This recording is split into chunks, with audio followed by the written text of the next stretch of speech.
Mhm.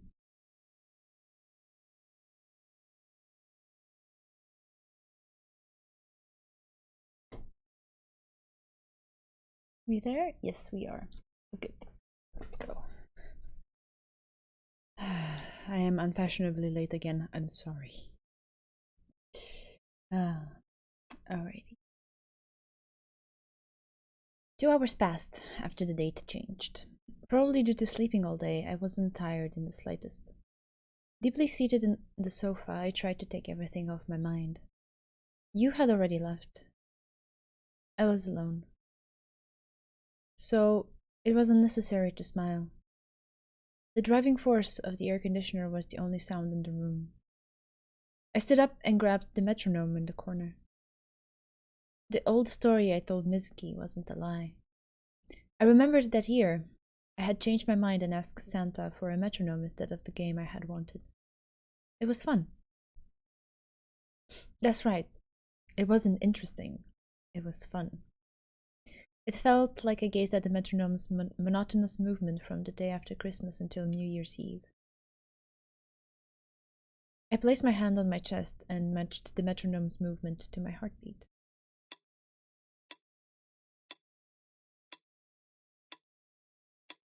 Slowly, I carved that perfect rhythm into my body.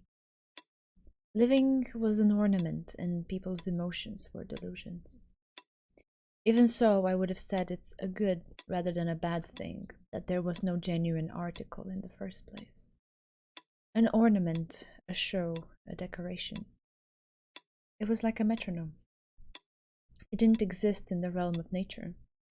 Anyone that thought this unshakable rhythm was normal had to have a strange mind. That was human nature. I noticed my heartbeat and the metronome losing sync. And during the tut-tutting, I stopped myself with my own will and opened the closet. I removed the violin case stored within. A nostalgic weight. I literally saw this even in my dreams, huh? With this, I reached out for the emotions I had been suppressing for the last 3 days. Because I met that girl. It was probably all set. I didn't bother tuning in. Kuze-san. I heard a voice that shouldn't be here right now. It took a moment for me to process and visibly react. What's up? Mizuki stealthily peeked her head in. It was like something out of a fairy tale. Did you forget to lock the door on his way out? Well, it's not like we ever had any sort of custom like that. I closed the violin case and turned around. なんだか眠れなくて、涼みに外に出てたら窓から明かりが漏れてたので。あ、もう寝ますか？ She looked uncomfortable, although she also looked like she was enjoying that ticklish sensation. It was like the first time she came to visit my home. No, not yet. すみません。レンジは起きてたんですけど、勉強中で邪魔できなくて。No, it's fine. It's summer break. そうですね。夏休みですし。実は夜更かしって結構久しぶりで楽しいです。She took a breath of relief and smiled. Well, whatever works. I gathered some canned juice and a can of nuts I had around as drinking snacks and lined them up on the desk. はーい、宴会だ You'll get fat if you eat too much before bed. 太りません。レディーに失礼ですね、クゼさんは。She stared at the can, looking full of regret. She set it aside. クゼさん、あれは？ She pointed into the room. The violin was in there. I thought I'd tune it a little. じゃあバイオリンが修理から戻ってきたんだ。 Repaired? Ah. She believed me when I said it was broken 3 days ago. I knocked on the surface of the case. It's still no good. It might be for good. ああ、そっか。がっくし。Mizuki matched her words and dropped her shoulders with an exaggerated motion. I returned the violin to the closet and turned back with an equally exaggerated motion. You said you got up early this morning. Are you really not tired? 平気っす。 This was her athletic side talking. それじゃあ何か Hey, 話をしま oddly しょう。 manifested. How are 何 you? がいいかな。夏っぽいことがいいですよね。A ghost story or something more exotic? ワイダンって何です？ She took a drink of the juice and tilted her head. みかん畑のことですかね。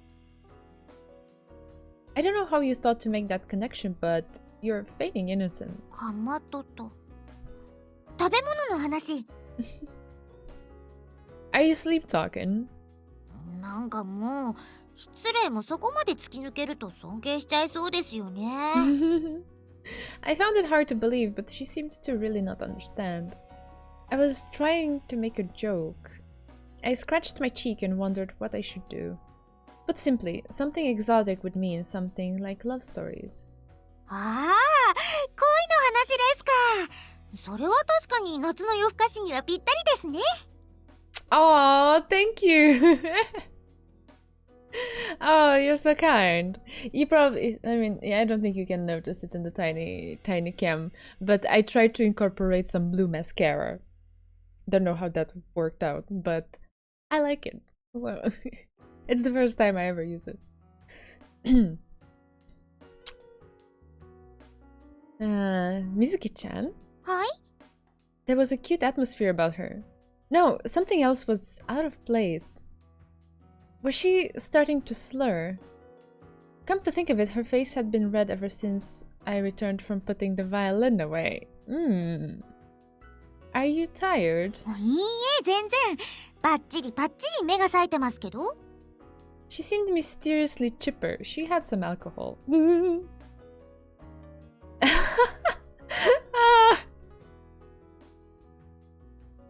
Oh, bad guys, no, that doesn't need to be the case, okay? We can do this for a second, okay? Alright, let's go back.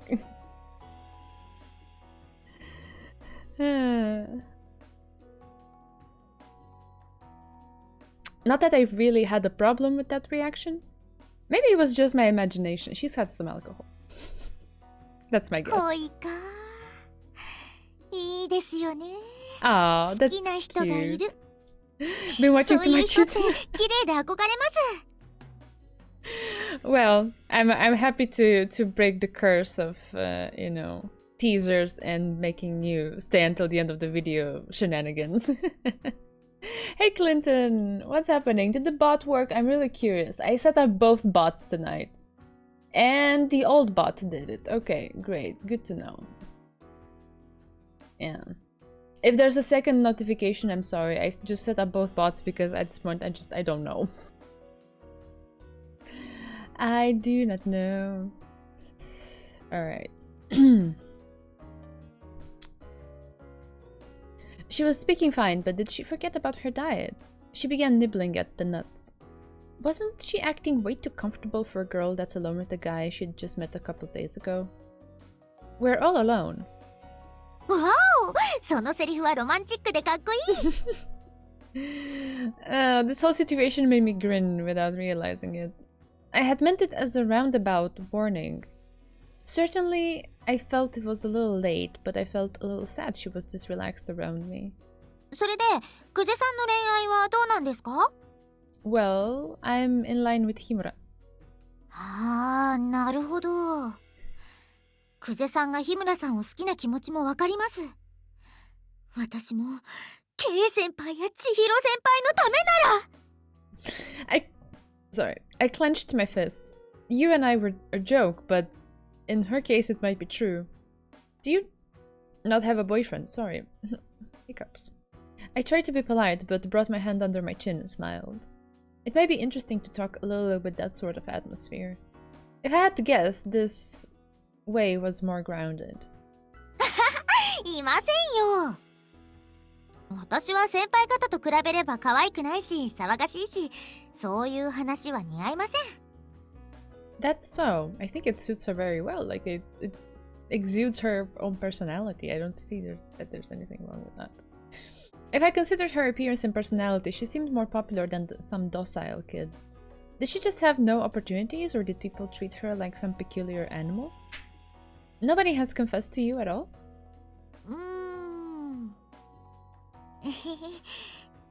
実は2回ほどありました。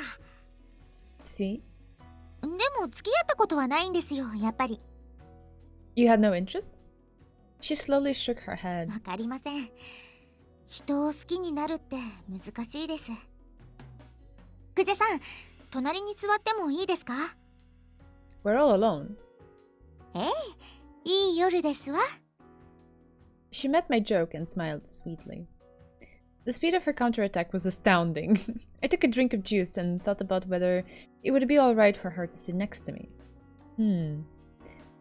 It tasted sort of strange. Upon checking the label more closely, fruit was prominently displayed, but it was a cocktail, not juice. Mizuki-chan, はい。 are you good with alcohol? どうでしょう。前に飲んだことがあるらしいんですけど、よく覚えてないんですよね。Buonasera, Beatrice. How you doing? 誰もその時のことを教えてくれない Oh し。 no. はて、 That doesn't sound good. Her tone was the same as always, and she shifted her attention to the ceiling. She might have been drunk. Her articulation became suspicious around the time she started drinking. Dangerous. I groaned without thinking. A young lady I was watching over getting drunk in my room late at night. You could only classify that situation as dangerous. I reached for the can she'd set on the desk, but it looked like she'd just finished it. Now I was worried. Maybe I should make her some miso soup or something to sober her up? ねえ、久世さん、あのバイオリンを弾いてもいいですか？ Does miso soup sober you up? You can play. I lifted my head in surprise. A pretty crescent moon formed on her lips. いいえ、触ったことどころかテレビでしか見たことないですよ。思ったより実物って小さそうですね。Ah, then I should stop you right there. どうしてですか？ Compared to a piano or other keyboard instrument, a violin is quite troublesome. Even if you've handled one once or twice, you won't know the music scale. なるほど。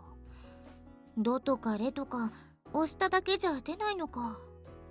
Yeah, if you really are interested, you should learn it properly.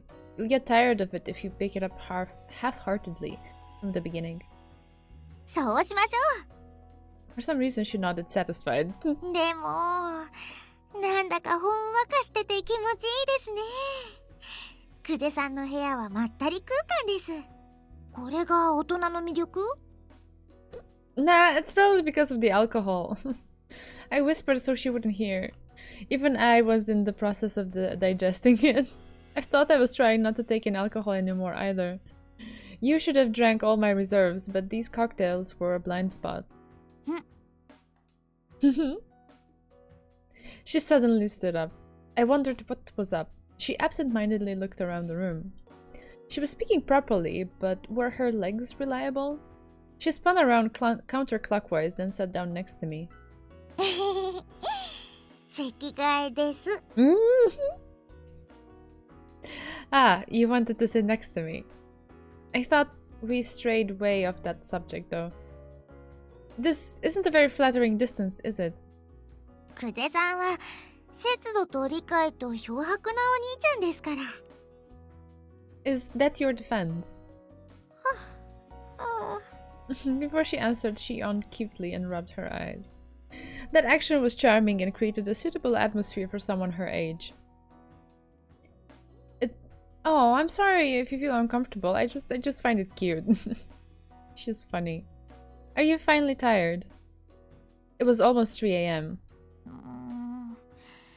ついさっきまでは眠くなかったのに。なんで？ Don't push yourself. It'll be best if you went home soon. ここで寝ていてもいいですか？ I groaned as a joke, but inwardly I thought this was a troubling situation.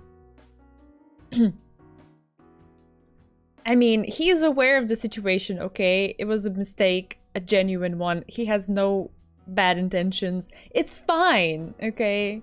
It's not like he's gonna, like, assault her or anything. I mean, sure, it's Kuze-san who, like, jokes around and stuff, but when things get serious, I don't think he is that unreliable of a person. I couldn't tell if she was drunk, really tired, or just like this in the first place. There was just absolutely no way I'd invite her.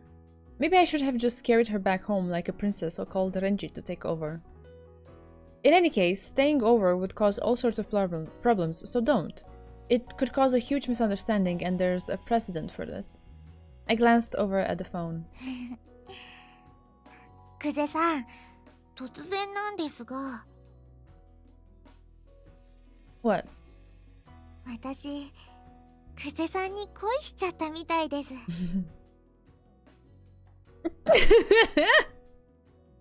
His face, I can't. うわ、切ったな。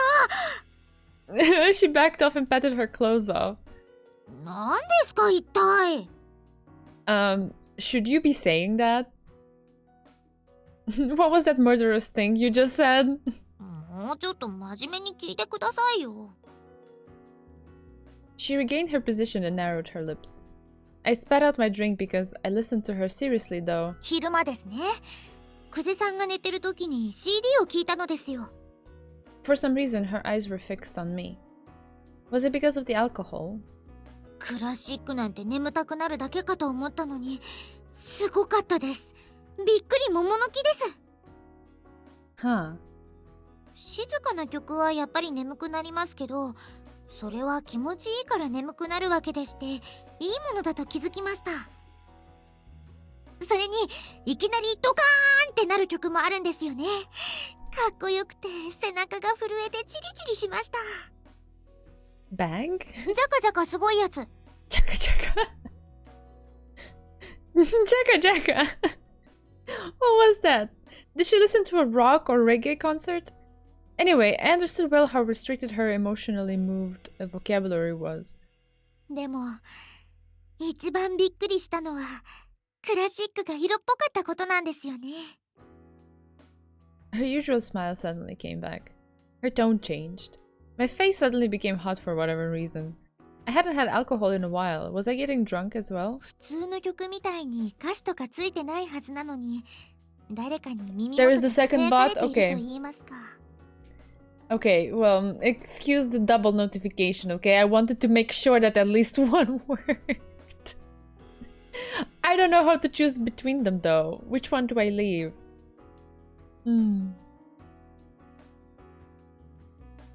Both? Okay, but then I also moved the community streams notifications to the second one. And I don't know if they're... Of course, both. But you're gonna get double notifications, isn't that annoying?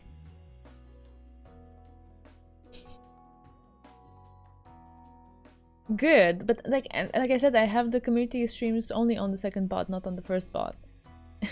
If I move them to both, it's not a good idea. I don't know.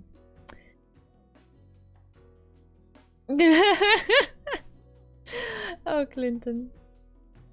One more notification won't change much. Yeah, okay. We'll see how things progress. We'll see.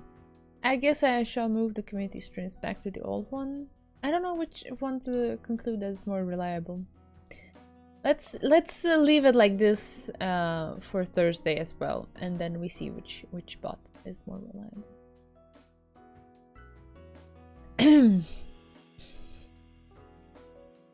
あなたのことが好きです。そんな風に言われているみたいで、ドキドキしたんですよ。Well, lots of famous pieces are born when people are in love or broken-hearted. やっぱり But those people actually just spend all their time messing around. そうなんです。やっぱり恋をしてる人は綺麗なんですよ。This is bot words. Pretty much. She wasn't listening to me. そんなこと考えてたら、そんなことを考えさせる演奏をしてる久世さんが気になって、これって恋？ What should I do? What would have been good to say here? The Shuichi Kuze you know is dead might be nihilistically deceptive. Like, let's eat shaved ice at the South Pole. Let's go dig a hole at the base of Ayers Rock and scream. Maybe I should just answer honestly? つまりクラシックって歪談なんですね。She got me with that finishing blow. Let's see. Got it. Let's correct the misunderstandings one by one. I prepared myself seriously for the first time in a while. See? See? That's who Kuze-san is. For the sake of all the musicians in the world, I had to oppose this demon king right now. Oh, Mizuki-chan. You couldn't be... Mizuki's head clunked right on my shoulders. She looked quite happy and was breathing restfully. This was a problem. This happened quite a bit. On trains and such. その温かさを女の子は覚えていた。いつかの出来事。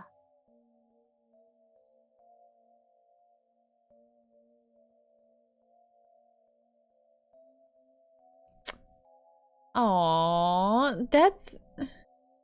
Isn't that a little bit too much just for not having read one author? I read some stuff from him, but like, I don't think that is, how do I put it, required reading to be, you know, a full-fledged human being in this world. It's just an author, like other authors. They each have their strength, they each have like done their own thing. I'm so sorry to hear that. I don't know what to say. Try not to feel too bad. It's... Oh, Clinton.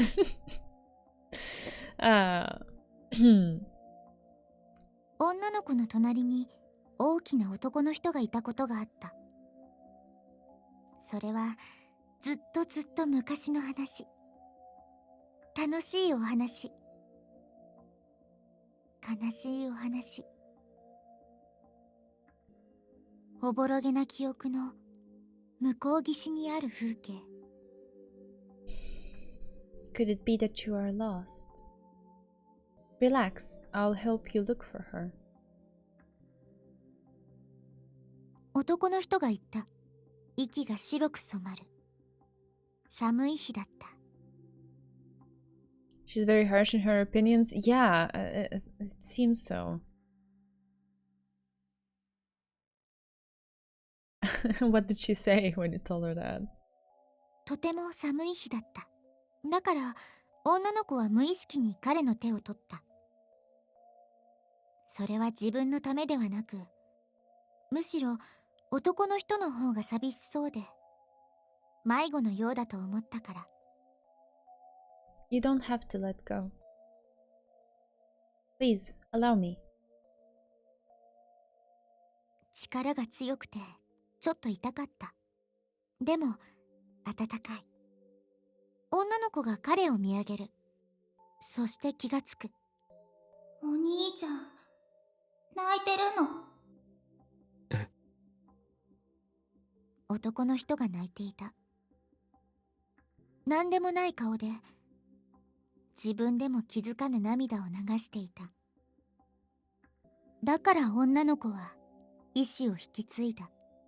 この大人の人をこの世界から守ってあげなくちゃと。I know whose voice that was. 深海から気泡のように海面へと浮かび上がる。儀式のような目覚めだ。何か違和感を覚えたが、そもそもいつもとは違う目覚めの風景だった。久世さんの部屋だ。あれ？どうしてこんなところで寝てるんだろう。クーラーが効きすぎていて少し寒い。二の腕をさすろうとしてようやく久世さんに寄りかかって寝ていたことに気づく。記憶にございませんね。冗談めかして言いながらこれではまるで政治家や千尋先輩のようだと思う。昨日は夜中にここに来て宴会をして、そこから先の記憶がない。That's an interesting way of putting it. 時計を見ると5時。一瞬それが午後か午前か判断がつかなかった。窓の外が暗い。まだ夜明け前だ。あまりにも静かすぎる世界。この静けさが久世さんの世界なのだろうか。No, it's probably an imaginary culture, you know. Those people who believe they've written, you know, novels and history books and whatever other thing, they don't exist. We're all just imagining it. It's just a collective delusion. Oh, man.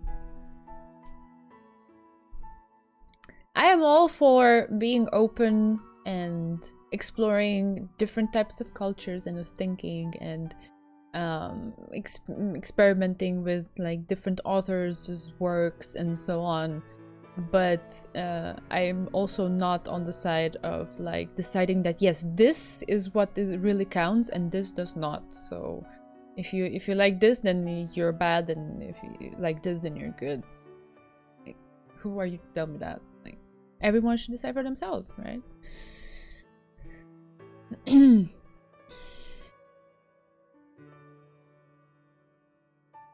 彼はソファーに座ったまま目を閉じている。私は昨日と同じように顔を近づけて彼の口元に手をかざした。小さくて穏やかで温かい吐息が触れる。よかった。安心する。一人じゃ眠れないって言っていたから遊びに来てよかった。本当に辛いことはね、元気に伝えるべきなんだよ。彼の前髪の一房に指を当てながら微笑む。本当に子供っぽい人。でも大人の人。子供か。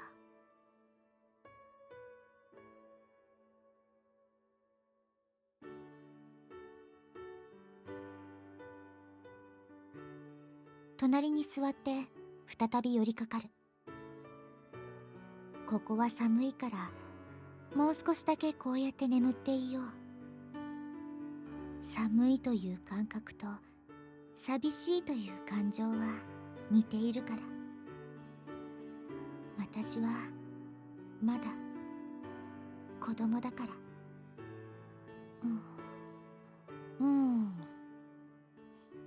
難しい女心だな。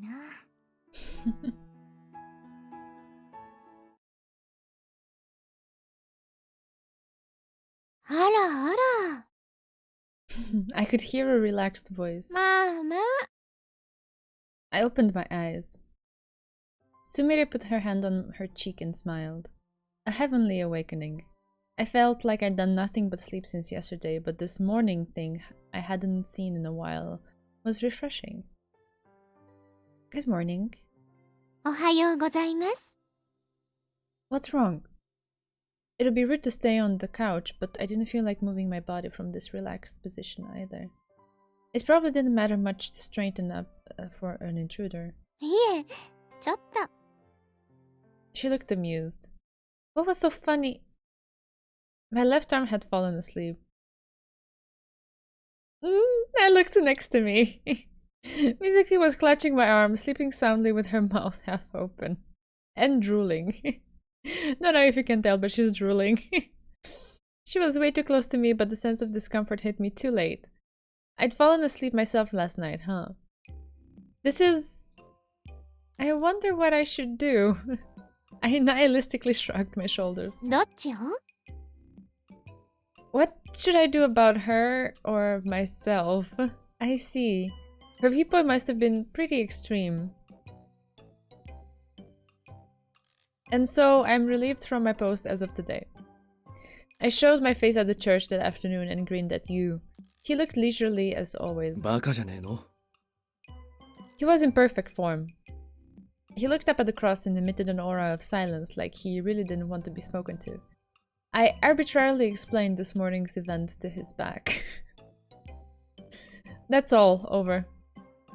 I waited for his response and he sighed and faced me. だからさ、喋るなよ。俺はそういうのにもう関わりたくないんだよ。I came for confession, so listen to me. 俺は神父じゃない。If I had to pick, this is probably a consultation room for children. Stretch. He was probably well aware of that. He held his temple inside again. そうだったとしても、子供じゃないだろうがお前は。All in all, I don't think it's my fault. お前の責任が8割5分ってところだな。An extremely precise view. 冗談ばっかり言いやがって。He stared at me, looked somewhere far off, and smirked. なあ。本当のこと言えよ。What do you mean? お前、自分から水木ちゃんと一緒にいるのをやめさせてくれって頼んだんだろう。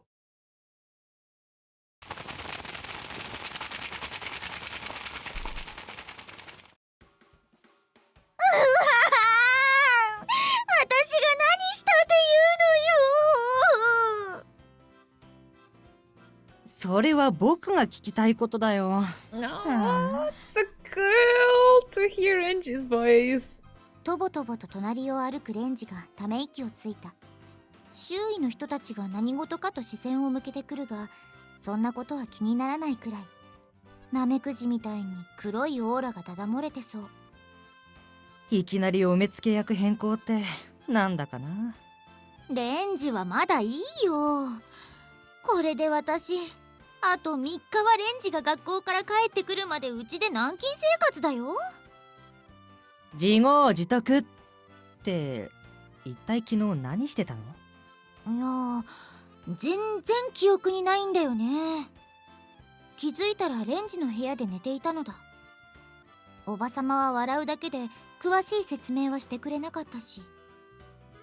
酔ってたんだってね。その勢いで水木が久世さんを襲ったとか。いや、普通は逆だからそれ。顔の前でひらひらと手を振る。寝ている時に可愛いなって一瞬ほっぺにキスしてやろうかと迷ったことはあったが、つまり私の方がそういうことをされてしまったのだろうか。そっと唇に指を当てる。ま、どっちのせいか知らないけど4日も持たないってすごいよね。褒めてねえよ。ナメクジモードに戻ってレンジが肩を落とす。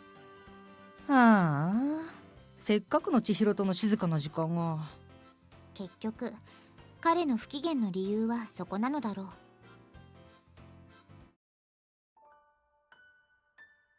というわけで2日ものですが、今日からお世話になります。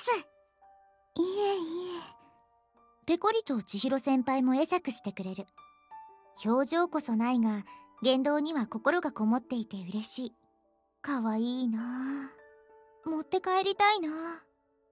私のお姉さんか妹になってくれないかな。というか千尋先輩、私が誰だかわかりますかね？水木ちゃんです。鈴を転がすという言い方がしっくりくる可憐な微笑みを先輩が浮かべる。髪型に特徴があるので一番わかりやすいですよ。ああ、なるほど。とりあえずどうしようか。普段からレンジたちは何をしてるの？何をって？ここで夕方までおしゃべりしていたり、喫茶店に行ったり、海とか公園に散歩に行ったりですね。手帳をめくりながら千尋先輩がつぶやく。はっきり言って地味だ。一体どんな話をしてるんです？興味があって尋ねる。千尋先輩はさらに手帳をめくって目の前にある線路を指さした。世界には電車がいっぱい走ってますけど、その線路って血管みたいですよね。血管？あまりにもとんだ内容に笑ってしまった。千尋先輩はどうして私が笑ったのかわからないようで、真面目な顔をしたまま小首をかしげる。そうです。いろんな場所につながっていて、それがまるで人間の血管みたいだなって、最近した話の一つです。私はレンジを横目で眺める。もうちょっと色気のある話をすればいいのに。そんなアイコンタクトに彼は苦笑いしながら肩をすくめた。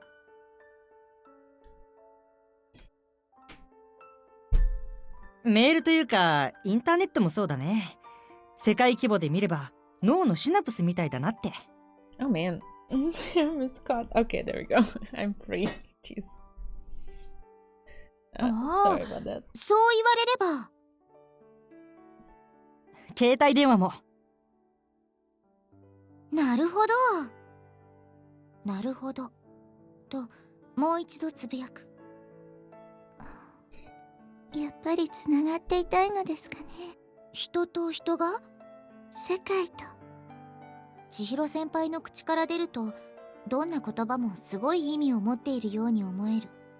世界とつながっていたい。若い美空でなんでこんなこと話しているんだろう。あ、そうか。どうかしましたか？いえいえ、なんでもないっす。私は首を横に振る。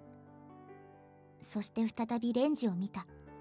黙って耳を傾けているだけだった彼もさりげなくうなずく。世界とつながっていたい。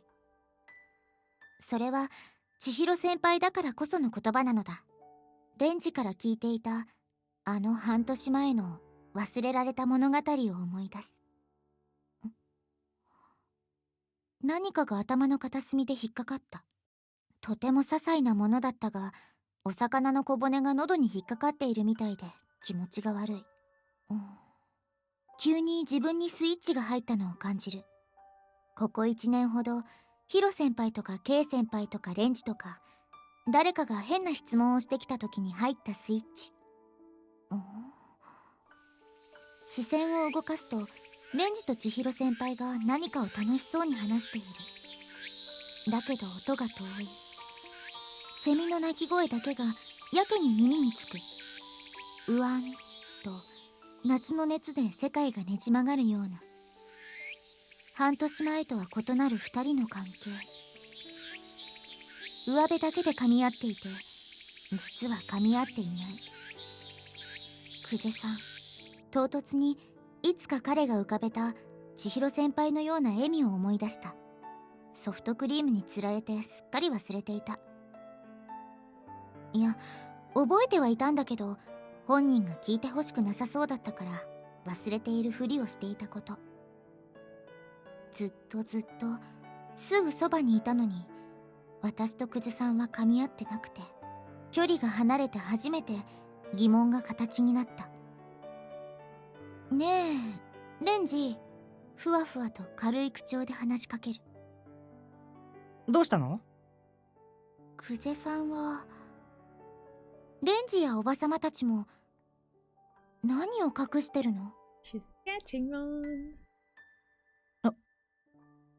レンジが変な顔をした。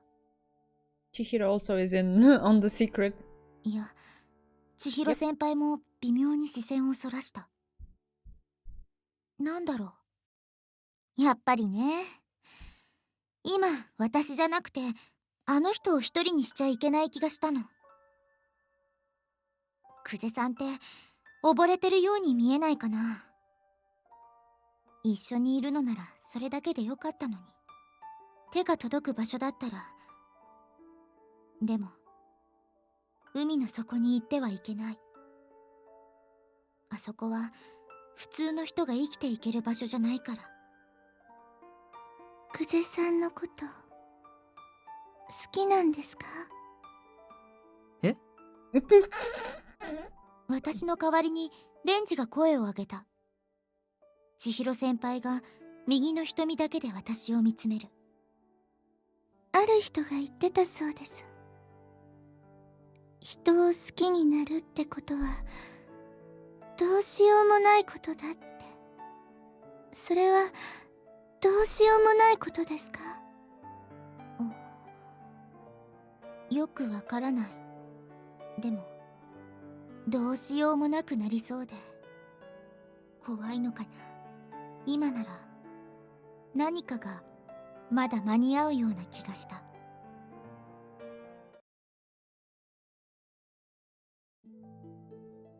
お前、自分から水木ちゃんと一緒にいるのをやめさせてくれって頼んだんじゃないのか？ You pointed those same words at me with totally different sentiments. That low voice resounded through the church. I chased the ripple with my eyes until the oppressive echo faded. Who knows? 真面目に答えろよ。You know full well. やっぱりそうなのか。He spat with an expression of surprise and disgust. なんでそんなことを。You should understand, right, you Himura? フルネームで呼ぶんじゃねえよ。He squinted angrily. He didn't deny it, though. I cynically shrugged my shoulders. I knew taking that pose just made me look foolish. I took that pose so I wouldn't forget just how foolish I was. Even if it was a joke, she said she loved me. That's why I was just a companion in appearance, so she wouldn't fall for me. Like a relationship between an adult and child, or a relationship between a caretaker and princess. So it wouldn't turn into anything more than that. So we wouldn't mesh. I didn't even play the violin. そんなんだから気づかれたんだよ。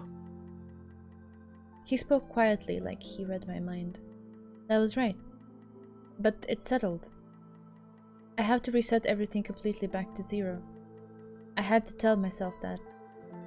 I knew all too well, with a smile and feelings far from deep, I conveyed this to God. Since I'm going to die soon. 死ぬ？あまりにも突拍子もない言葉に私は反応らしい反応ができなかった。レンジは自分の胸を親指で示す。特殊な心筋症らしい。半年前にも兆候があったみたいだけど、もうどうにもならないんだって。本当の話なんですか？千尋先輩に視線を向ける。彼女は静かにうなずいた。私はいまいち実感が湧かない。死ぬ？久世さんはもうバイオリニストでもないんだ。あえて感情を表さずにレンジが続ける。悲しそうでもなく淡々としすぎていて、逆にそれがリアルに感じる。こんな冗談みたいな作り物の街の中で。だましだましでもやれると思ったらしいけど、ある日のコンサートで演奏中に発作を起こして舞台をめちゃくちゃにしてしまった。それが知名度だった。もちろんニュースにもなったけど、クラシックの一演奏者が倒れたなんて注目してる人間でもなければ気づかないだろうから。そこで冷たすぎたと思い直したのか、頭をかいてレンジはため息をついた。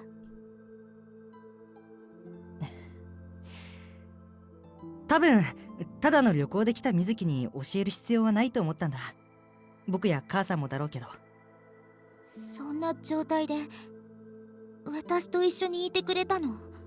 こんな暑い夏の日を笑って一緒に歩いていてくれたことを思い出す。悪い夢を見るのだと寂しそうな瞳でつぶやいたことを思い出す。さっきも言ったけど、どうしようもないんだ。だから気を使わないでくれと本人に言われていた。普通でいてくれと。あの人は本当に嫌なことはしないから大丈夫だよ。そんなの。水木ちゃん。静かな声が私の言葉を遮る。千尋先輩は祈るように胸に手を抱いて、私は久世さんがどんな人かわからないけど、でもその人も分かってるんだと思います。そういう精一杯もあるんです。わからない。二人とも私に納得しろと言っているのだろうか。子供をあやす大人のように。でも何を。なんだか向かっ腹が立ってきた。手のひらを握りしめ、力を貸してください。K 先輩、宮子先輩。傍若無人でゆいが独尊なヒロ先輩。こんちくしょう。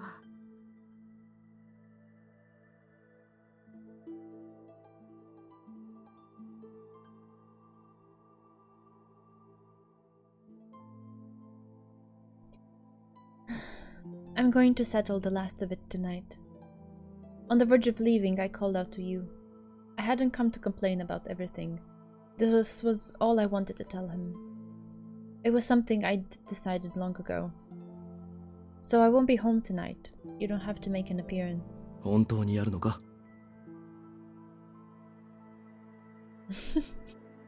Well, Clinton is right.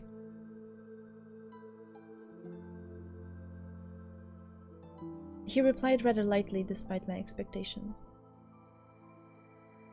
Well, yeah, it's my final attachment.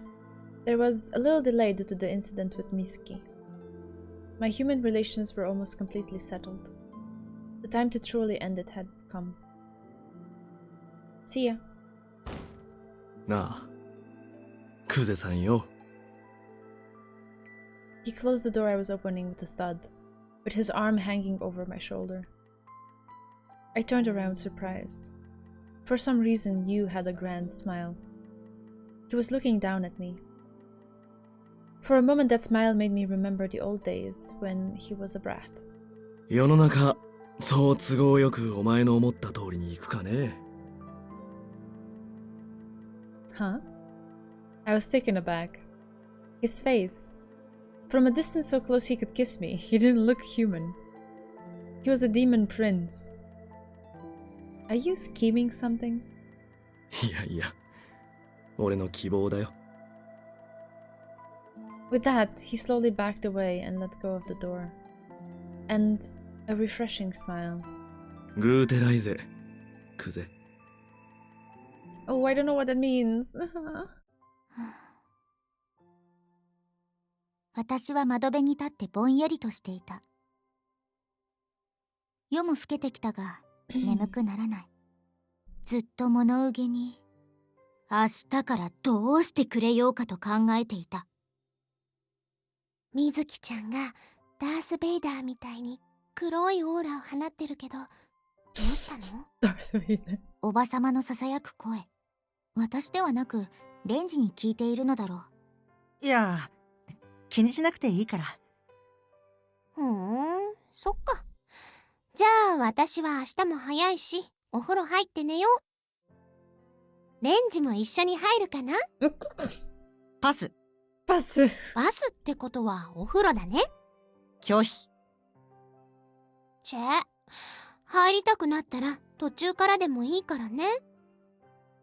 何の途中だよ。いやー、お姉さんだってたまにはエッチな気分になっちゃうし。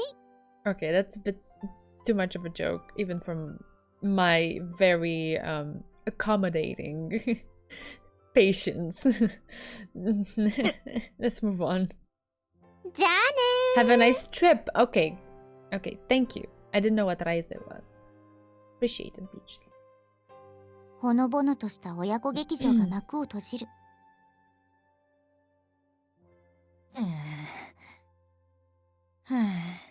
レンジのため息。そんな冗談のポーズを解いて、彼は真剣な表情で顔を上げた。でも水木、本当に何考えてるんだ？久世さんの家に行こうかな。今はやめた方がいい。じゃあどうすればいいの？何をどうすればいいと思う？それは言葉が詰まる。その問いに答えられない。久世さんに会って病気のことを知ったっていうだけ？レンジは久世さんに何もするなって言うの？そうじゃないよ。それを勘違いしてたのか。なぜか笑いながらレンジが首を振る。久世さんに何かをしてやりたいのは僕も一緒だよ。ただ僕には千尋がいるからね。残念だけどそこまでは抱えきれない。それってひどくない？ひどいことかもしれないけど、そんな中途半端なままじゃ久世さんも傷つくかもしれないから。私の横に立ってレンジが頭を撫でてくれる。子供扱いは嫌いだけど、でもそうされることが自然に受け入れられた。そっか、レンジが本当に触れたいのは千尋先輩だ。それができなくて悔しいはずなのに。ごめんなさい。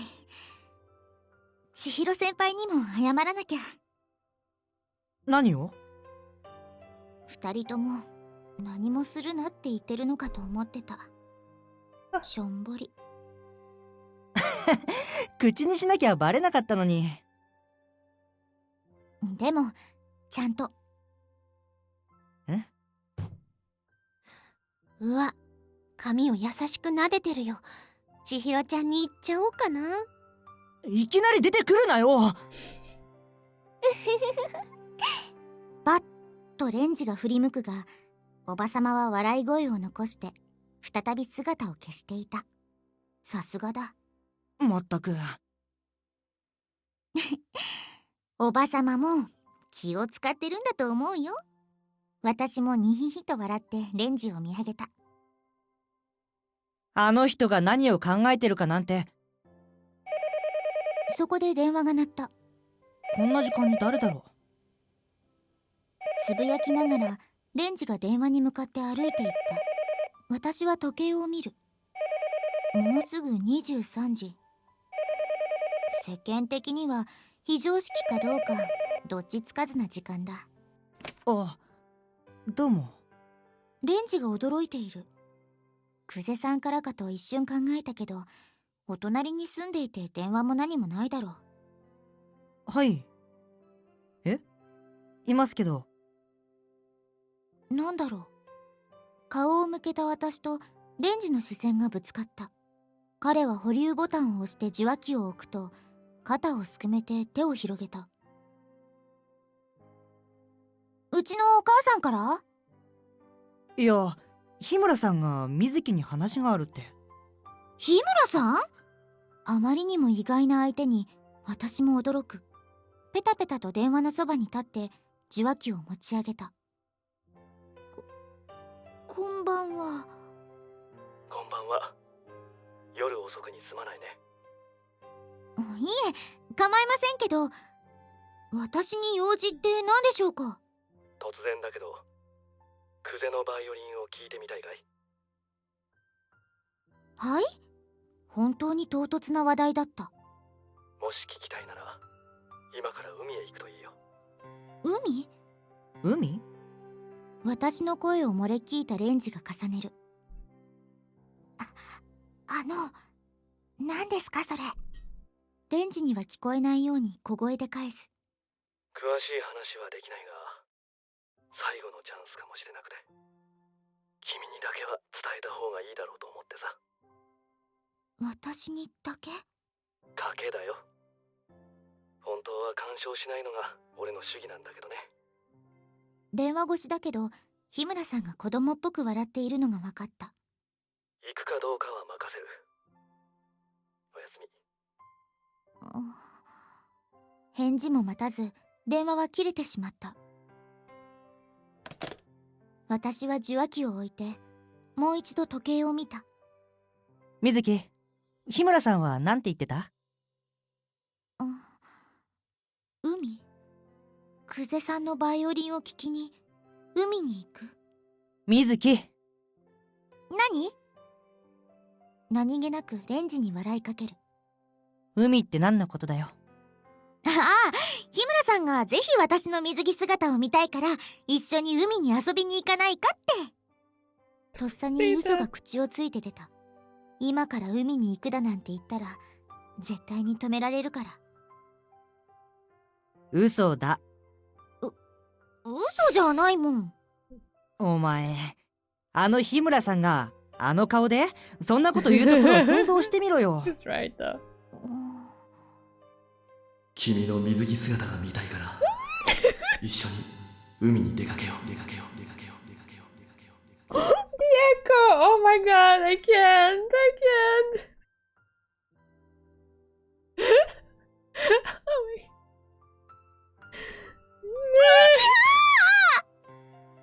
ざわわわっと鳥肌が立つ。ついた嘘の人選を間違えた。Yeah, definitely.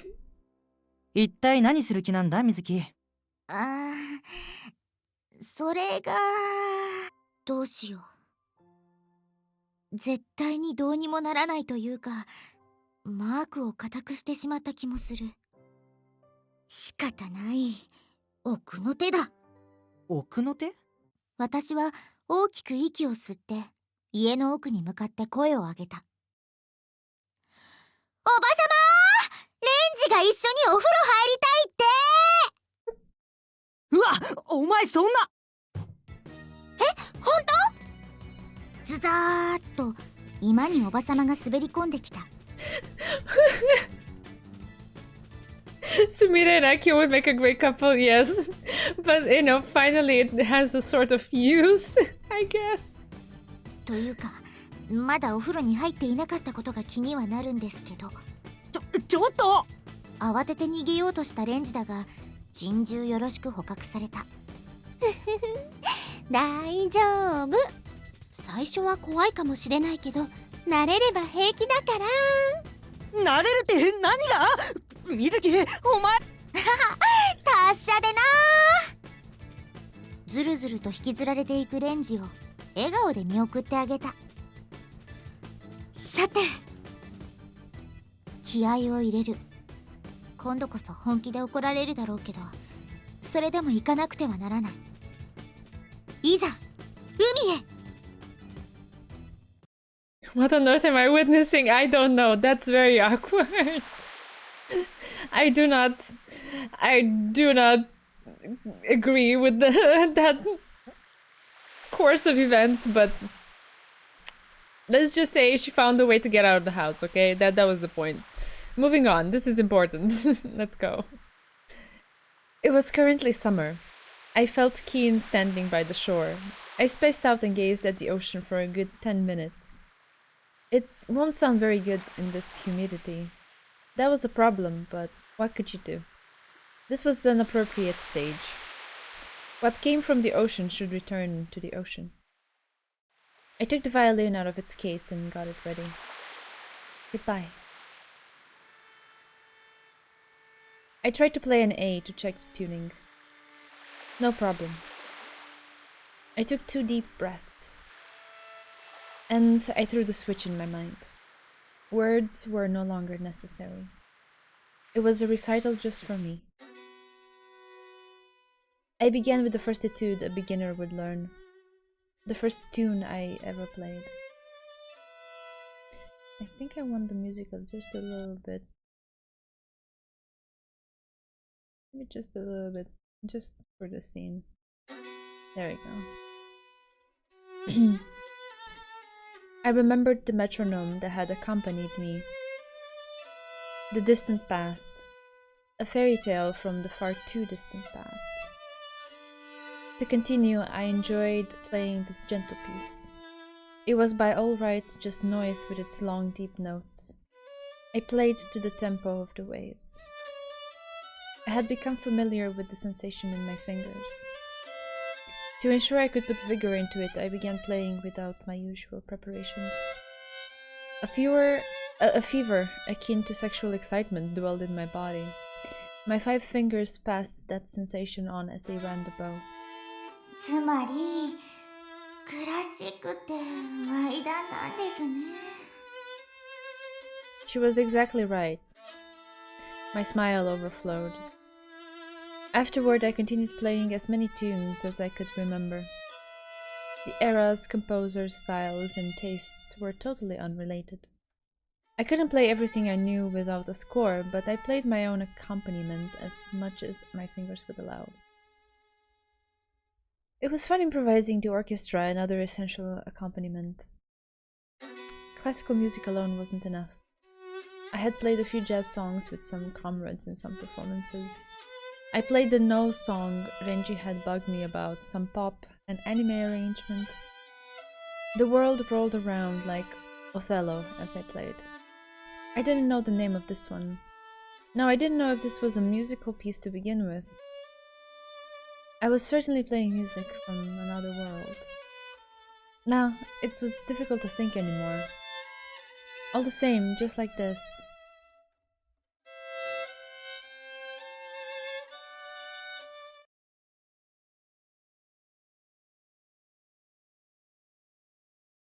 I suddenly snapped back to reality. A broken metronome restarted within my body. Thump, thump, thump, thump. I didn't know if something had happened. I had become the genuine article once again. My radiance was on the verge of burning out. That expression seemed so cliché that even I was shocked, but I wondered in the corner of my mind if it really was. It was different. It was because of the tune I was playing. This tune? My mouth warped into a grin. That moment I was surely crossing over the world, crossing eras. I had returned to that time. To the time when I was Shuichi Kuze. The distant past, in that classroom that summer, the moment I played that tune for you and her. Ah, that was right. This tune alone had to be for me.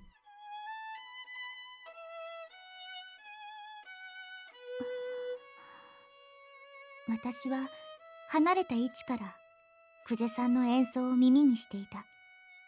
うっすらと月が浮かぶ空。その月に惹かれて寄せ合う波。かろうじて久世さんらしい人間の姿が見えている。でも視覚はぼんやりと意味を失っていた。久世さんの演奏は延々と続いている。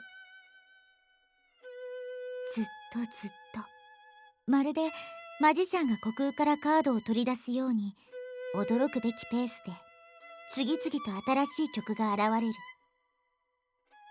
時間の感覚が麻痺していた。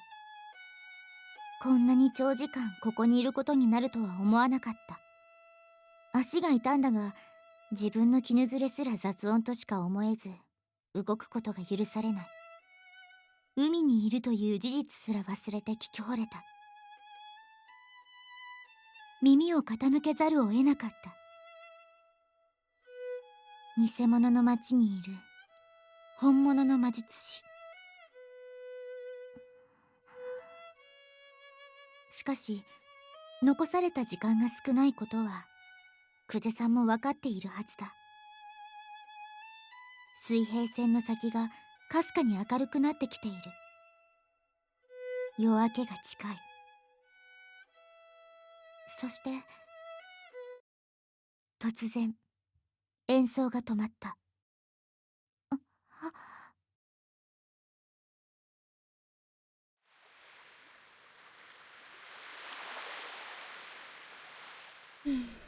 I didn't really intend to end it. My hand holding the bow just stopped moving.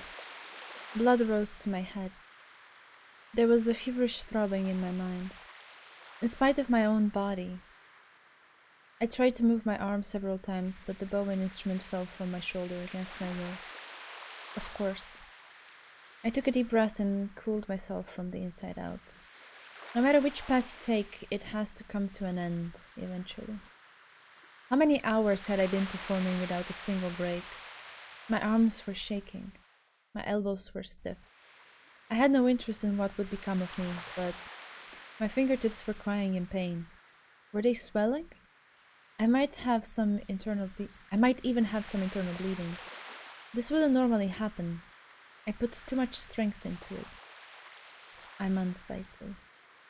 I listened to the sound of the waves and my own erratic breathing. I was almost at my physical limit. The throbbing was like an alarm going off, and dull pain was knocking from inside my skull. It would be fine if I just collapsed and died right now, but I still had something to do. Once my breathing returned to normal, I put my shaking hands on the violin case. I picked up the plastic bottle I had prepared. It sure is heavy.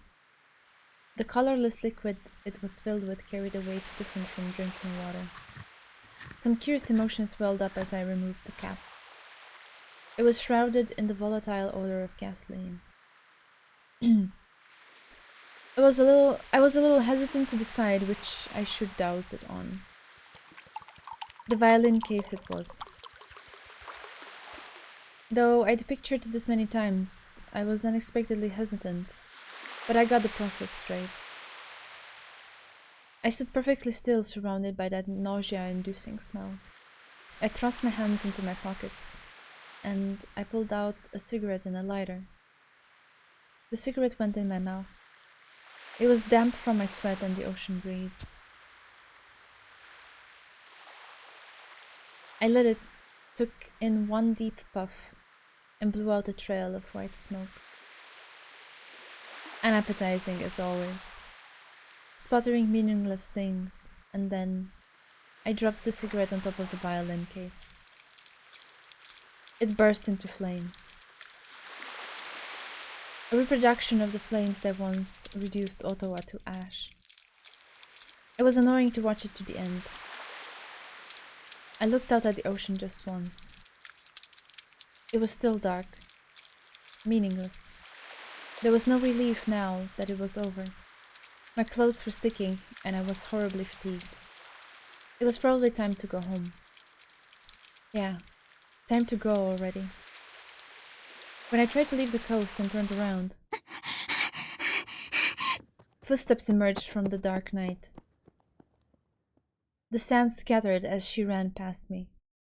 I turned back around in surprise. With a scream that totally didn't suit this atmosphere. For some reason, Mizuki Hayama rushed over to the violin case. She reached out. I couldn't say anything more. His face. That was obvious, but she tried to pat out the flames. She held her arms and took a step back. It was no use. Or so I thought. She took an unexpected action. And took 2 more steps back. And then she lunged at the violin case and kicked it away. Huh? I felt like she'd kicked my own head. What the hell was she doing? With a heavy thud, the violin case went airborne and landed in the ocean. She took a triumphant pose like a soccer player who had just made the winning goal, then ran for the ocean. You could hear her splashing through the waves. Mizuki-chan. I was surprised by how loudly I called to her. Was it because of the gasoline? The case was floating but still had some small blue flames on it. Mizuki retrieved the violin. At first glance, the violin itself looked free of damage. To observe that before checking on Mizuki, I hated myself for being so relieved.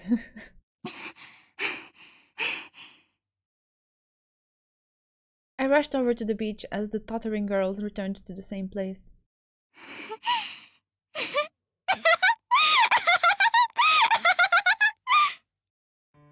She laughed loudly, still sitting where the waves could reach. Her lower half was getting completely soaked.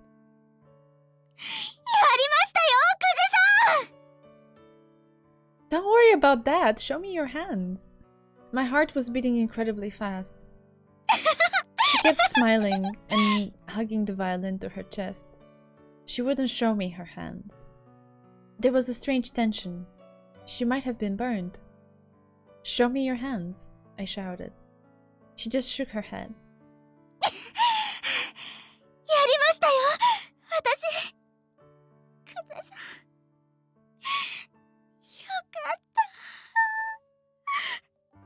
At the place I overlooked, she hid her face as her shoulders trembled.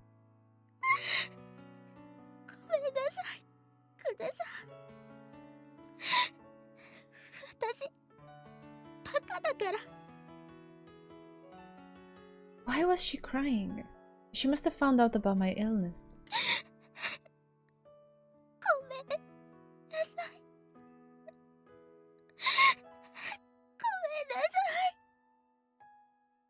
This little girl was sobbing and crying.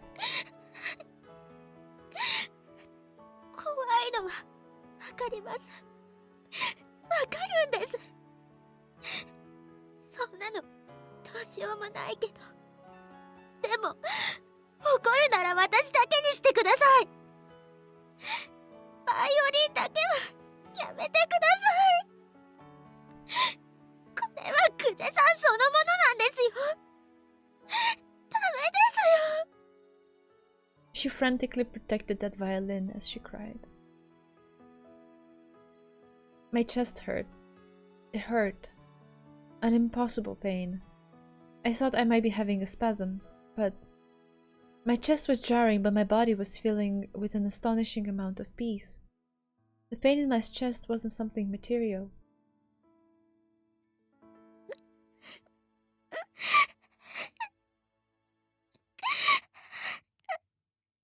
The sound of waves and the sound of a crying voice.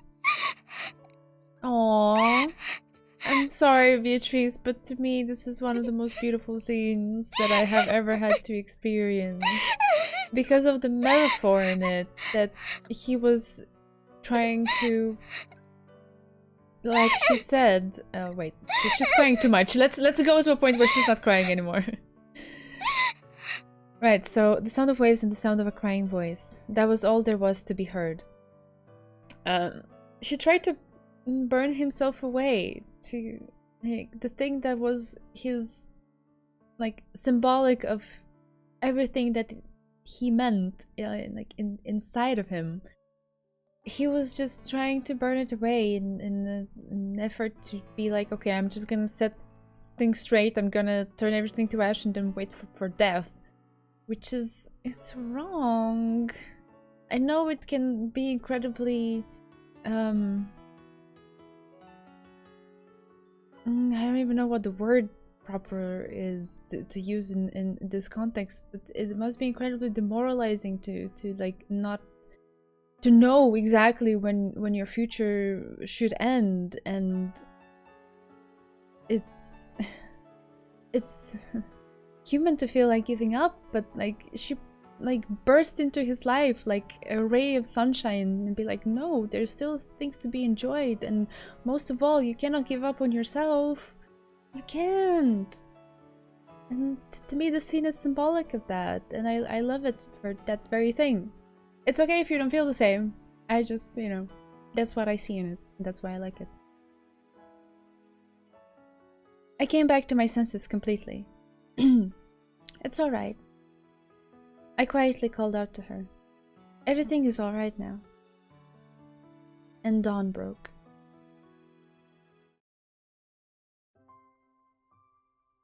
We walked through the city in the early morning and went back to my house together. I thought it would be best to send Mizuki back home, but I was also hesitant to send her home in that state. The novel is lame, couldn't even burn the violin right, I thought. Okay. I got you. But the thing is, he didn't really want to. Did you get that? Because he was in a very conflicting state.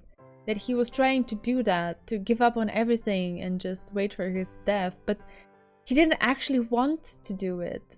Like, he was relieved when he saw that the violin was alright. You know?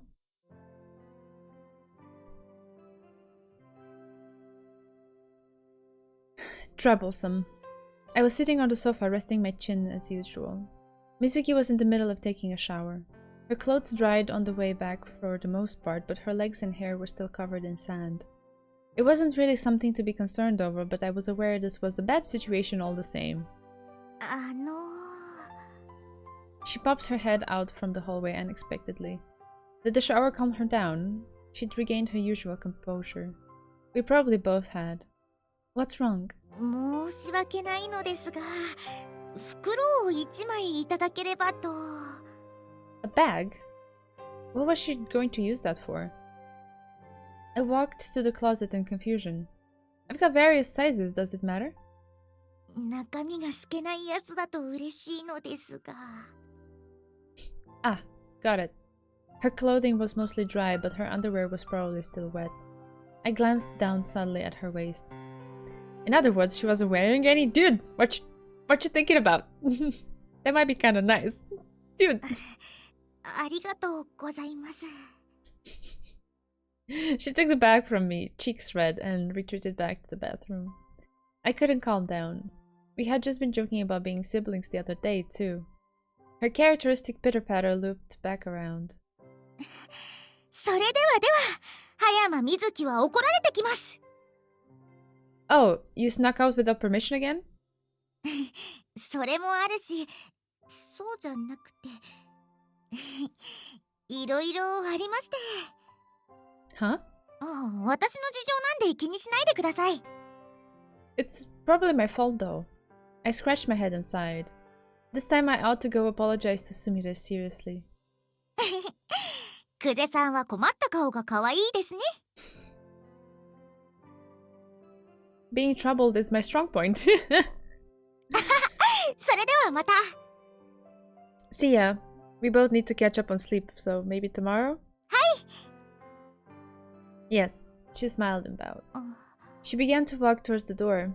Then she stopped and looked up at me once more. She silently held her hand before her chest. What is it? ご褒美ください。 I could probably act thick-headed and ask her what she wanted. I cupped her face in my hand. Her skin was slightly warm and soft from the shower. Close your eyes. She obediently closed them. It was like I was daydreaming. I softly kissed her on the forehead. おでこって何ですか、おでこって。 I smiled as I escaped her attempt at a hug. While you're grumbling about that, your reward is candy.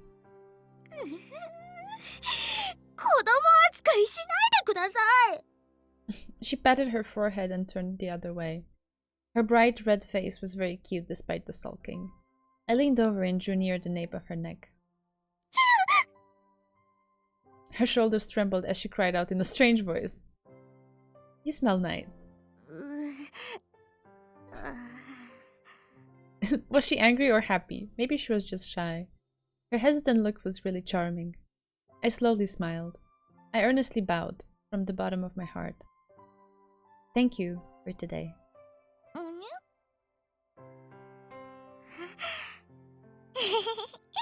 I was getting embarrassed. It was getting embarrassing now.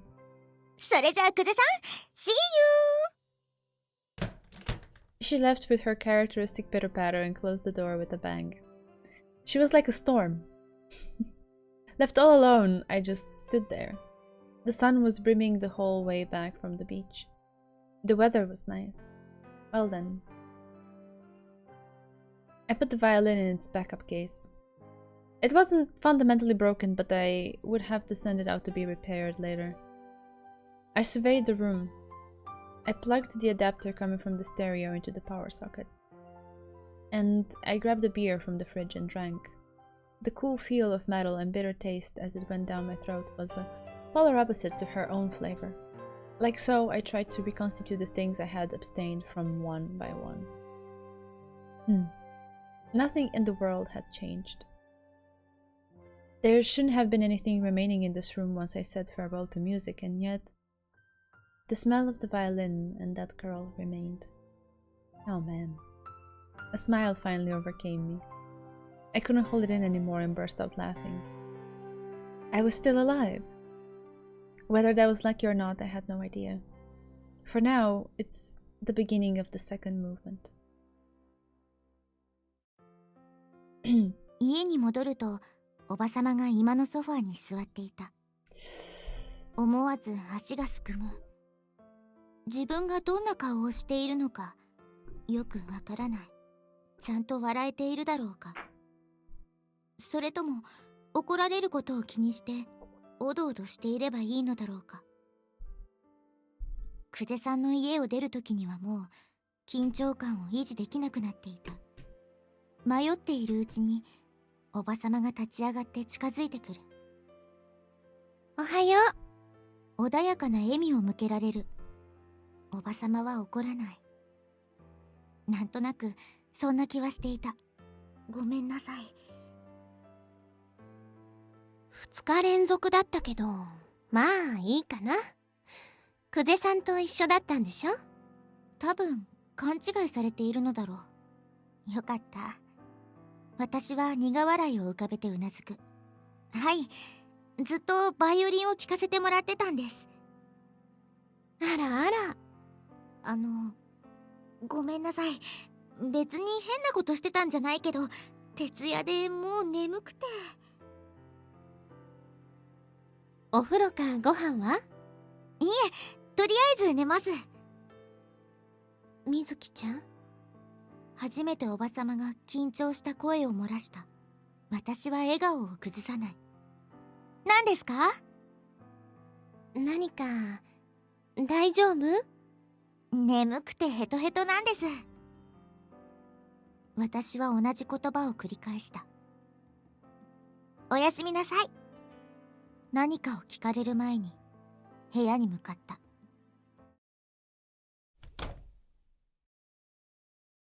ドアを後ろ手に閉めて息をつく。下着を履いてなくて気持ちが悪い。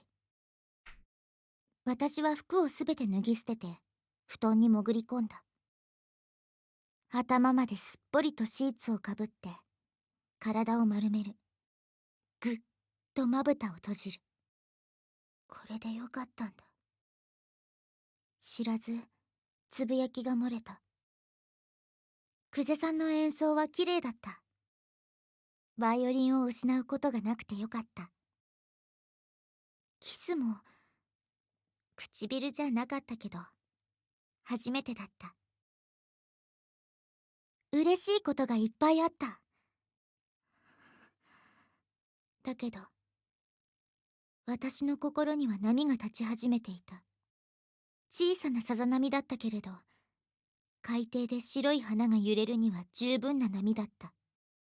海の匂いが肌にこびりついている気がする。耳の奥で潮騒が残響している。閉じた瞳の裏側で壊れた記憶が上映される。カタカタカタと音がする。無理なんてしてない。暖かい夏の海。最後の泡が消えていく。ひらひらゆらゆらキラキラと海の水は涙よりも塩辛くて、冬の教会には何のぬくもりもなく、天使のような女性と断片的に姿を現すカラスのように黒い男性の影。初めて触れた人のぬくもり。人間に流れる錆びた鉄のぬくもり。祈り。再び海。私の知らない女の子が笑っている。口づけの感触も知らず、海の底で咲いている。花のように無垢で無邪気でかわいそうに。みんな死んでしまう。心のどこかの私が歌うように赤くささやいた。あなたが好きな人はみんな死んでしまう。あなたを好きな人はみんな不幸になるの。気持ち悪い。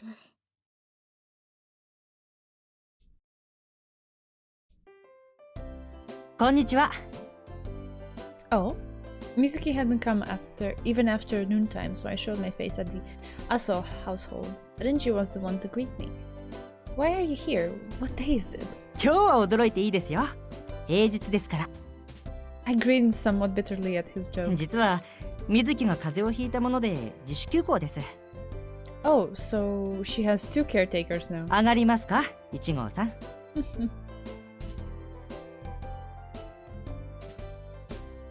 There was a textbook, notebook, and such scattered across the living room table.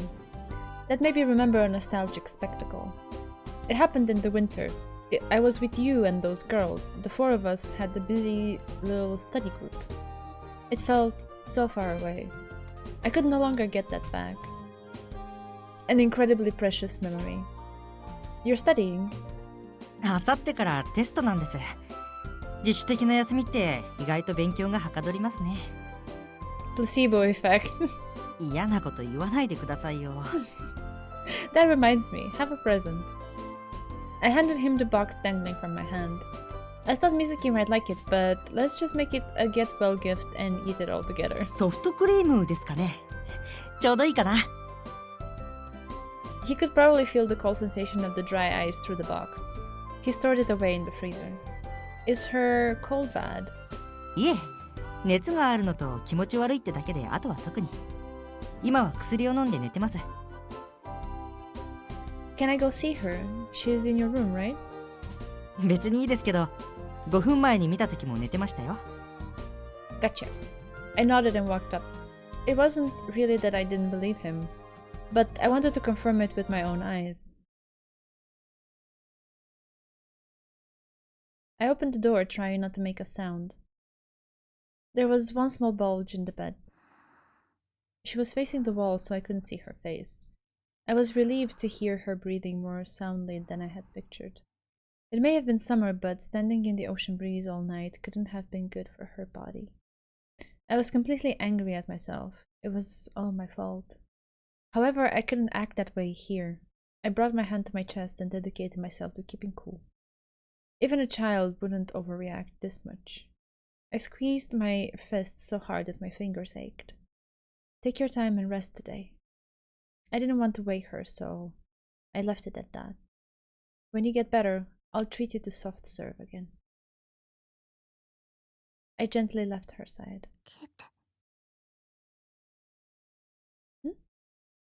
I spun around after hearing a faint sound. She hadn't woken up. Must have been my imagination. She was probably sleep-talking. She might be in a shallow sleep from the heat. Using more caution than when I first came in, I shut the door.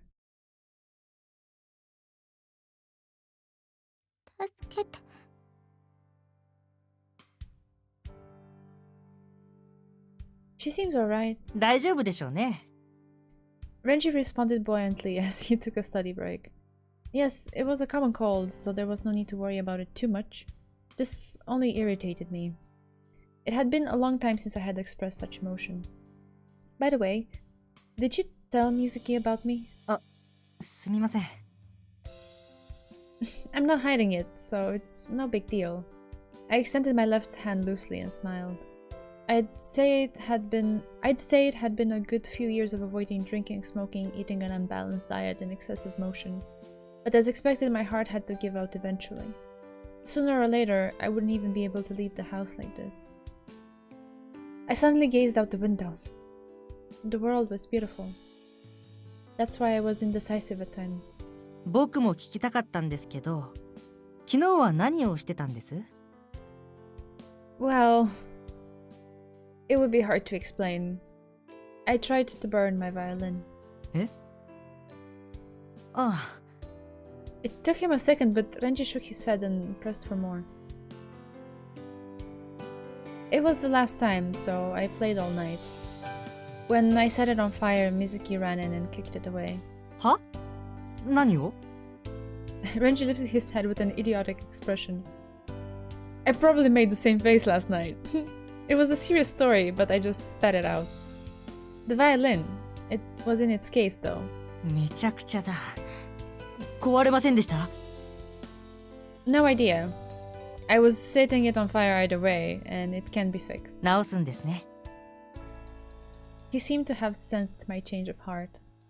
Renji had become much more of an adult this last half year. でも、なんで水木は蹴ったんです？ I'd already set it on fire, and it was too hot to get it out by hand. She kicked it into the ocean as a last resort. そんな海の近くにいたんですか？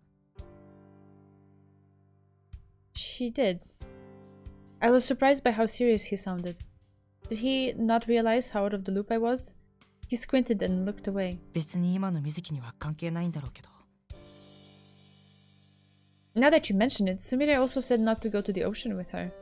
I wasn't trying to stick my nose where it didn't belong, but it was a strange promise. Oh.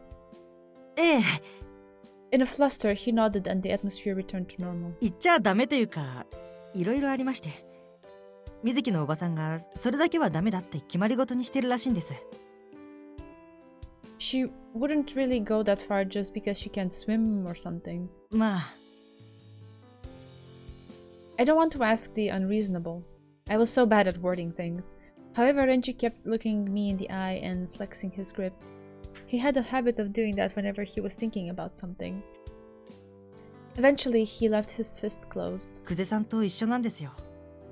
水木も隠してるわけじゃないんですけど、いろいろありまして。Is it okay to ask about? 多分聞いておく方がいいんじゃないかな。そんな気がする。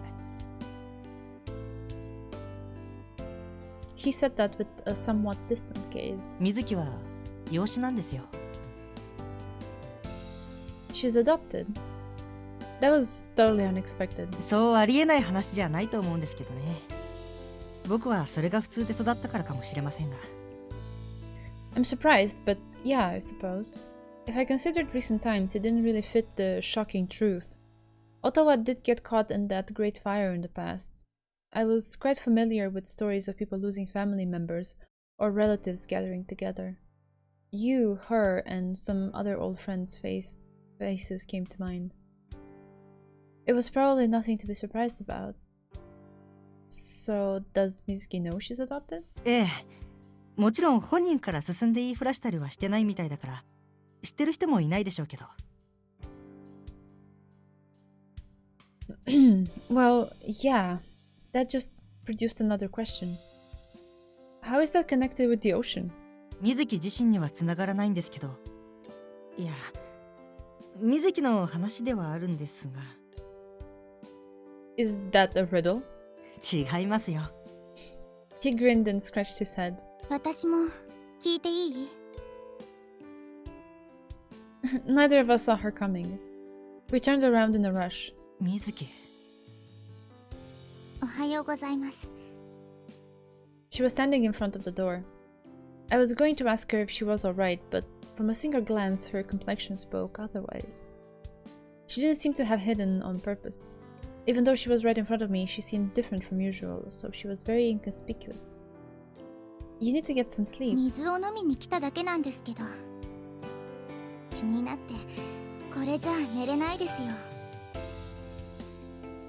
She gave a frail smile and walked into the kitchen. I wanted to say something to her, but I really couldn't do anything about it. Renji must have been thinking the same thing. She came right back. She really did seem like a distant existence. It was a totally different impression from the girl I normally knew. Was she still feverish? She didn't seem grounded. Her blushing skin and cloudy eyes made her seem somewhere between a child and an adult. 大丈夫ですよ。私が一番詳しく知ってる話ですから。ただ、レンジがどこまで聞いているのか気になるの。What kind of mental state was she in?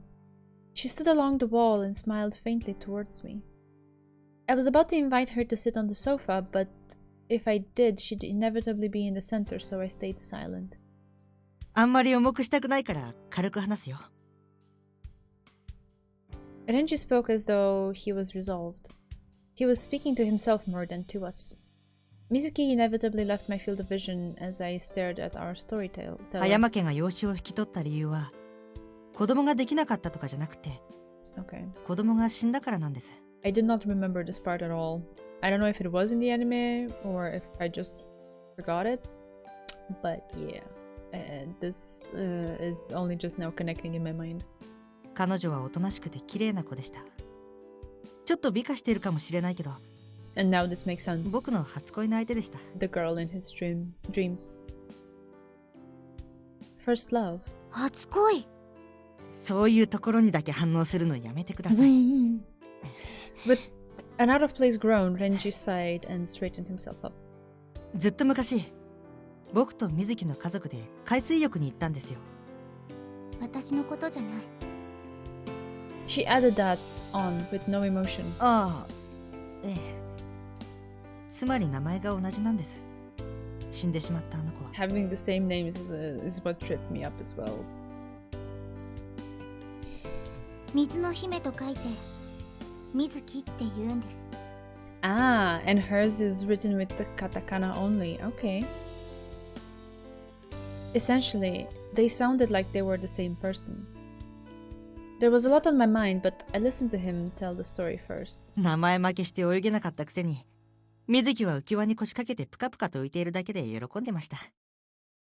お昼に海の家でラーメンを食べて、麺が伸びていたし、スープも煮詰まってて。でも、あんなに美味しいラーメンを食べたのは初めてだった。水木ってコーンを箸でうまく食べられなかったんですよね。なんでこんなこと覚えてるんだろう。He seemed bewildered by his own memory. I crossed my arms and stayed silent. それからまた同じように海で遊んでいました。僕は泳ぎ疲れて浜辺で休んでいて、ジュースを買ってもらってのんびりしていました。そこで気づいたんです。His eyes wandered like he was looking for something. 何もなかった。ただ海に浮き輪が一つ漂っていて、平和な光景だったけど、何かが足りなくて。He was intentionally shutting out his emotions. そこに水木の姿がないってこと、僕が最初に気づいたのに、すぐには意味がわからなかったんです。She drowned? I groaned. When I heard she died, I had imagined an illness or a traffic accident. だからおばさんは海に水木を生かしたくはなかった。合ってる？ Renji inquired. 大丈夫だよ。 With that, the tension lifted. She left the wall and stood before me. Are you really okay? 天使が笑ってくれれば。That time I slept on her lap really wasn't a dream. My grin came back before I knew it. 天使？秘密。She put a finger on her lips and smiled romantically. Her actions and words seemed to be alluding to yesterday's reward. 一応レンジの説明で合ってるんですけど、勘違いはしないでくださいね。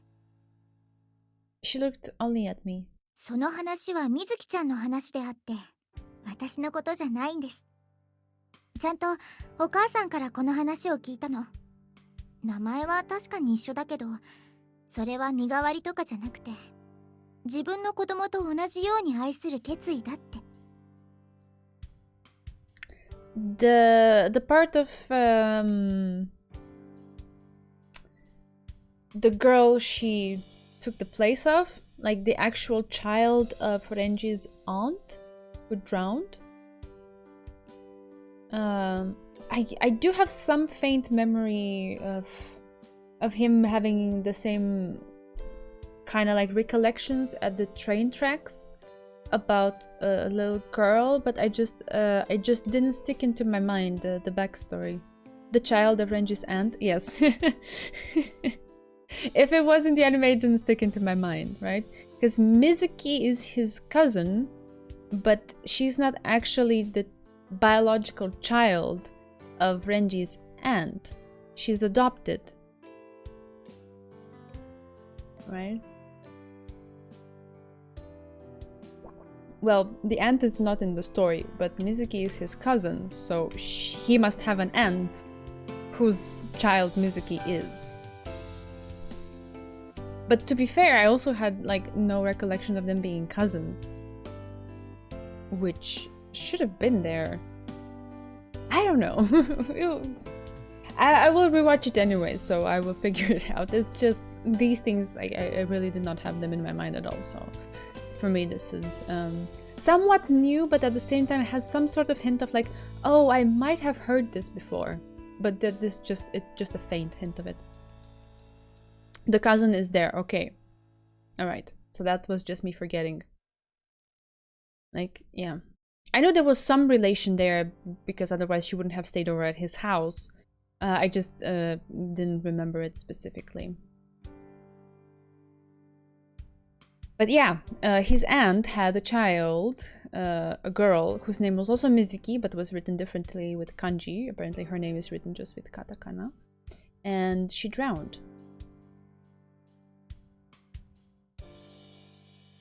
No, she was not related to the sisters. She was just really good friends with Kay.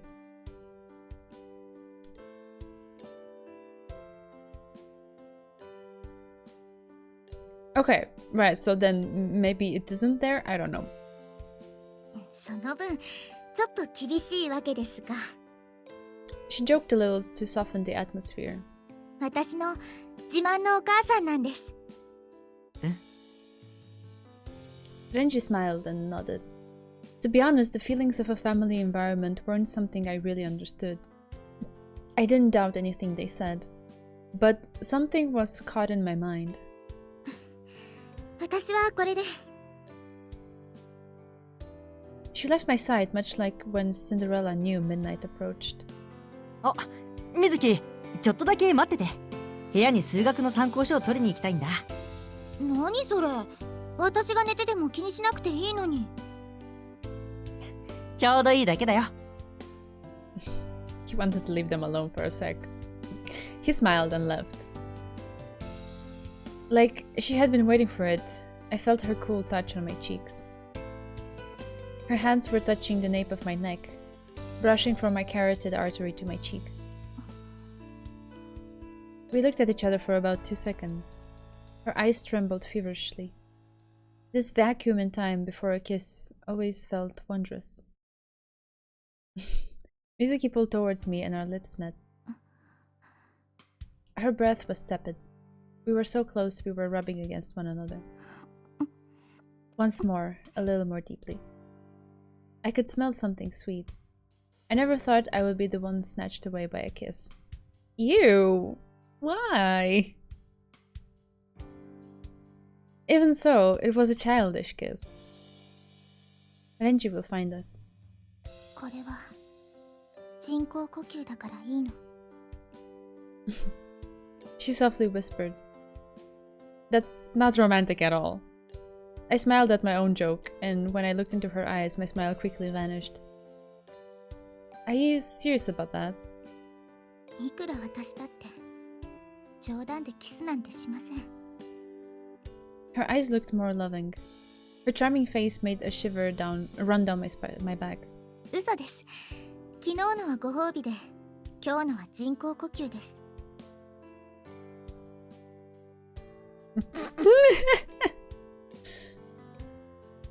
CPR? 息ができなくて苦しいから。 She almost sounded like she would cry and hugged me tightly. Her body was small and powerless, yet she clung to me desperately. Her usually cold body now carried a temperature. That was when I realized it. Renji's answer was a bit off. If you were raised separately from the previous Mizuki, why is it you can't go to the ocean? Just as I asked, I could hear footsteps. She slowly separated from me. 今のは内緒ですよ。 So there is more to the mystery. This guy should have set proper boundaries ages ago. I know, but... how do I put it? I understand that generally this doesn't feel alright, but at the same time, I want to not be condescending and respect the characters in the choices that they make and just, you know, follow through with their story. Whichever it is.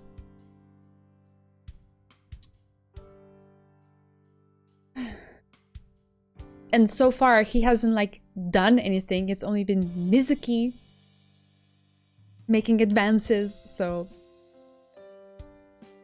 There's nothing that's, like, you know, non-consensual there. In just an instant, she was smiling. The atmosphere was as innocent as always. どうしたの? Renji had just returned and looked a little confused. おやすみなさいって挨拶してただけ。そう。久世さん、今日はごめんなさいです。 Nah. For some reason, I was at a loss for words. 明日には元気になってますから。今まで通り、私と遊んでやってくださいね。 She peered at me happily, then returned to her own room with an innocent smile. Perhaps I misunderstood? I was just thinking about a child standing on tiptoe. I couldn't tell which of us was playing around with the other anymore. どうしたんです？ Well, this is what the story is. I'm sorry if it makes you uncomfortable. I still think the story is beautiful because it has some interesting themes that it explores and a good message to put out into the world. So I still think it's worth seeing it through.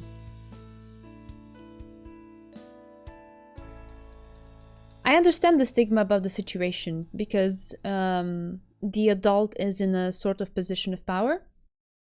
Right, and because the other party is a child who hasn't fully formed their, I guess, frontal lobes to have what is considered properly developed judgment.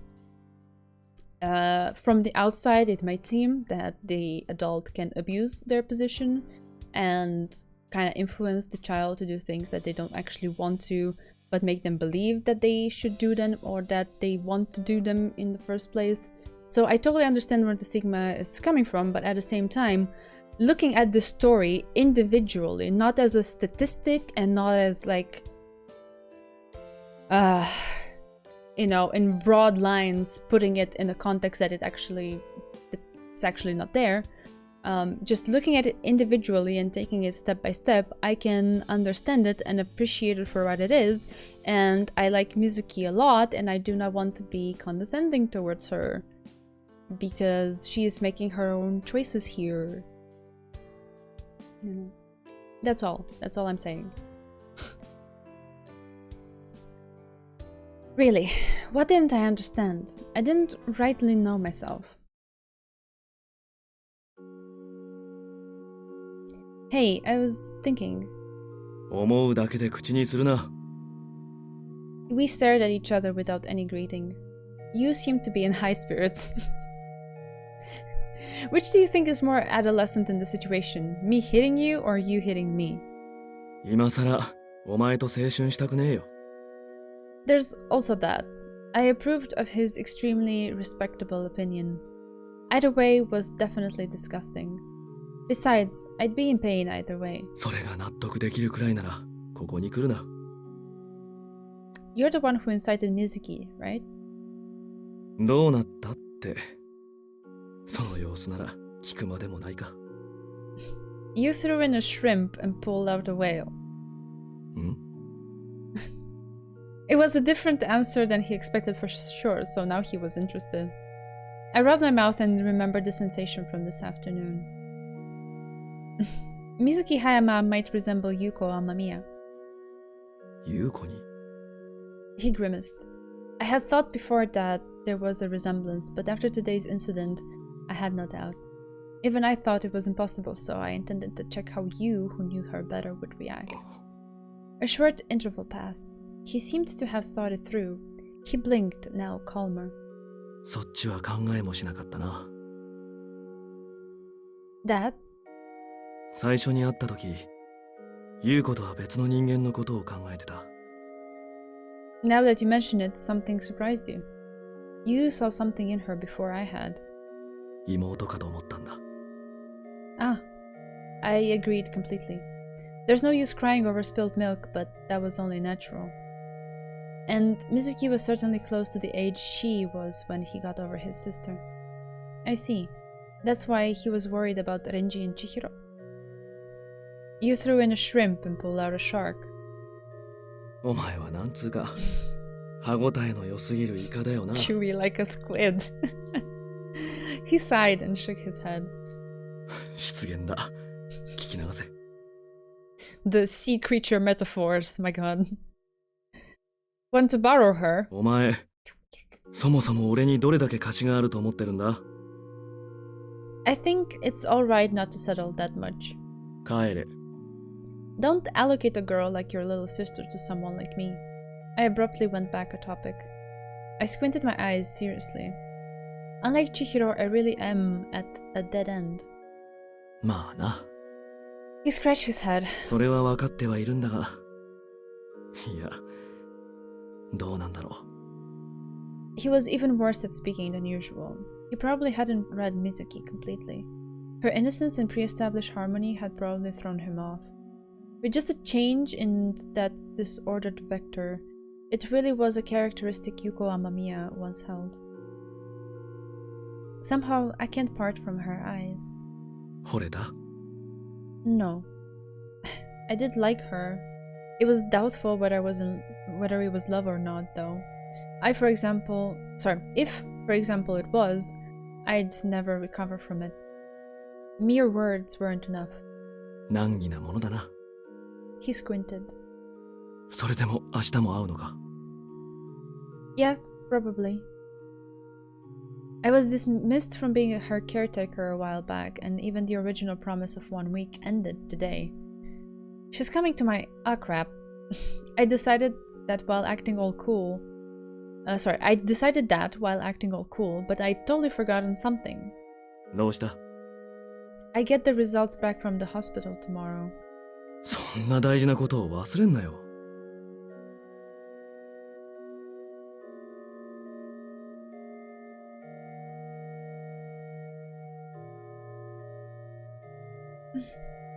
I understand that this is tricky to navigate. I'm just trying to take it at face value and see the intention of the writers behind this. And I still think the story has a lot of important moments and highlights and is sending a good message overall.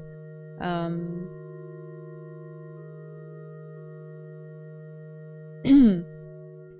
not necessarily applauding him for accepting the kiss. There might have been better ways to approach that and the circumstances and so on, but at the same time, I do not chastise him for it either. That is all. I don't think it's necessarily great. It was a weird moment, but at the same time, it was her who wanted it because she wasn't feeling so well, I guess. I don't know. I still don't think we have reasons to feel sorry for her, because I really don't see where the abuse or oppression or forcefulness was from his side. I don't sense that at all. And because I don't sense that, and because I don't see him having malicious intent, is why I don't feel that bothered by the difference in age. That is all. In the end, this is just a story, it's not actual people. So in stories that I experience, I just want to take the ideas and the lessons that the authors of the story wanted to put forward, right? And not get too caught up in the details. That's all.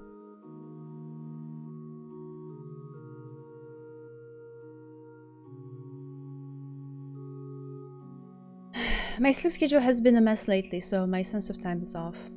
来ちゃうぞ。 Troublesome. I'd bite too much sympathy if I explained honestly. On the other hand, I revoked a promise. If I revoked a promise, I'd go further in debt. What should I do? When all else fails, maybe I could use a substitution technique. I indulged myself and made the hand sign.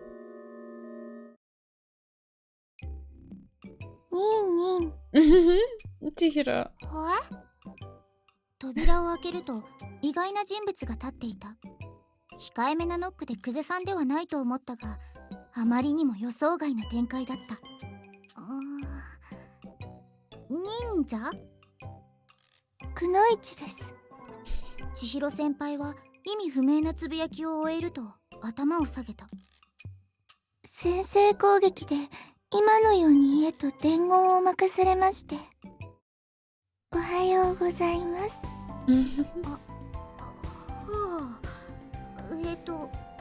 おはようございます。何が何だか。伝言って日村さんからだろうか。レンジでしたらまだ学校ですよ。私の体調が戻ったこともあり、レンジは家にいる方が楽なのにとか軟弱なことを言いながら学校に出かけていったが。はい、そうですね。棒読み口調で千尋先輩が小首をかしげた。そうですねと臨床したくなったがやめる。レンジ君のお母さんはいますか？ああ、おばさまに用事でしたか。そっちも思いっきり留守ですけど。そうですか。困りました。全然困ったようには聞こえなかったが、千尋先輩が再び首をかしげた。どうしたんですか？みずきちゃんでもいいのでしょうか？先輩が視線を落とす。ちょっと大きめのカバンが彼女の足元に置かれていた。それはまるでこの町に来たばかりの私のようだった。急な用事で日村さんが久世さんと出かけることになったそうで、一日だけ泊めていただければと、そうお願いするように言われてきたんです。後で日村さんからも電話があるはずですが。久世さんもいないんですか？予想外のさらに斜め上の情報にびっくりした。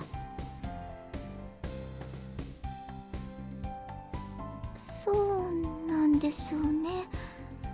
さっきの伝言は久世さんからです。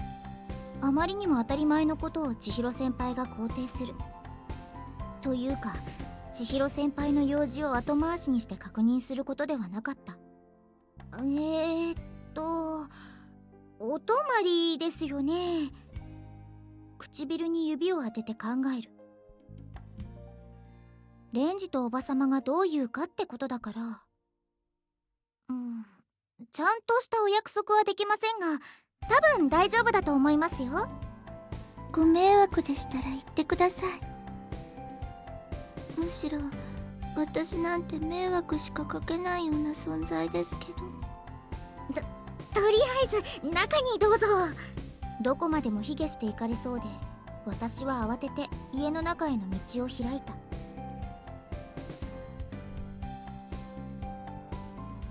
ちなみにですけど、ここがダメだったら誰のところに行くつもりなんですか？今に落ち着いてもらったところで尋ねる。千尋先輩は見た目の割に軽そうなカバンを置いてワンテンポ遅れて再び首をかしげた。駅か教会で寝ようかと思ってます。屋根さえあればいいので。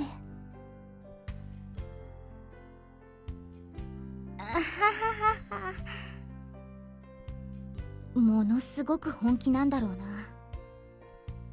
K 先輩とは違うが、こういうワイルドな割り切り方はとても姉妹だなって思う。野宿は本当にやめてください。危ないですから。大丈夫ですよ。ジュースを買うくらいのお金しか持ってませんし。そうじゃなくて、外見的な優勢をご理解いただければというか、お金でなくても奪われるものもいろいろありまして、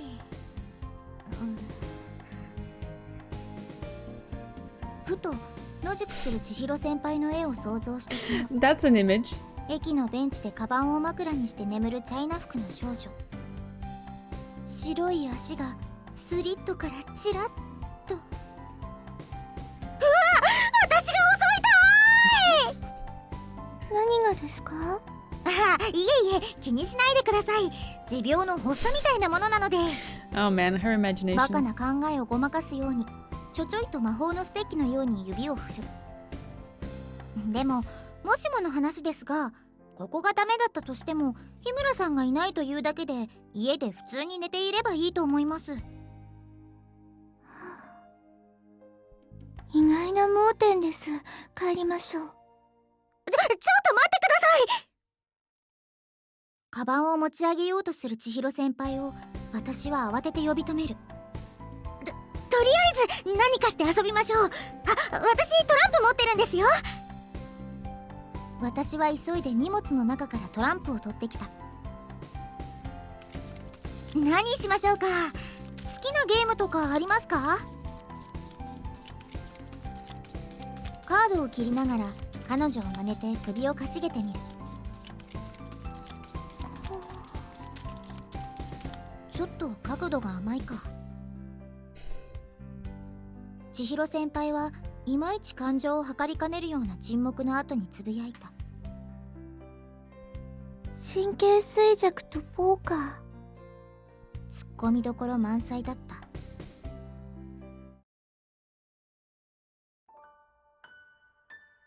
午後2時を過ぎたところでレンジを待つために駅を訪れた。ちなみに神経衰弱はいい勝負ができたが、ポーカーはさっぱり表情が読めずにボロ負けだった。なるほど、ポーカーフェイス。レンジは3時くらいに来るんでしたっけ？私は小さな声で尋ねる。通りの賑やかさから離れ、穏やかな時間が流れる場所を乱したくなかった。そうですね。遅くなる時もありますが、だいたいそのくらいの時間に来るみたいです。なるほど。明日にはテストだろうに。いや、千尋先輩の障害のことを考えたら毎日会うことが大切なんだろう。やっぱり本気なんだ、レンジも。ちょっと焼けるかな。みずきちゃんはご飯が作れるのですね。千尋先輩が落ち着いた小姉で言う。はい、ちょっとですけどね。昼食に私が作ったチャーハンのことを言っているのだろう。冷蔵庫の余り物で作ったすごーく適当なものだったのだが。羨ましいです。そうですか？はい。お弁当とか、せめて自分の分くらいは用意できればとは思うのですが。教えましょうか。覚えていられないのでいいです。別に覚えていられなくてもやってみれば面白いと思いますよ。意味がありません。意味がないことはないと思います。私は思わず強い口調で言ってしまい、うっとうめく。意味がないことはというか、意味があるなしじゃなくて、なんでしょう、こうニョロニョロと手を動かしてしまう。楽しいことは自分で見つけるものではないかと。それはヒロ先輩やミヤコ先輩、ケイ先輩やツツミ先輩を見ていて気づいたことだ。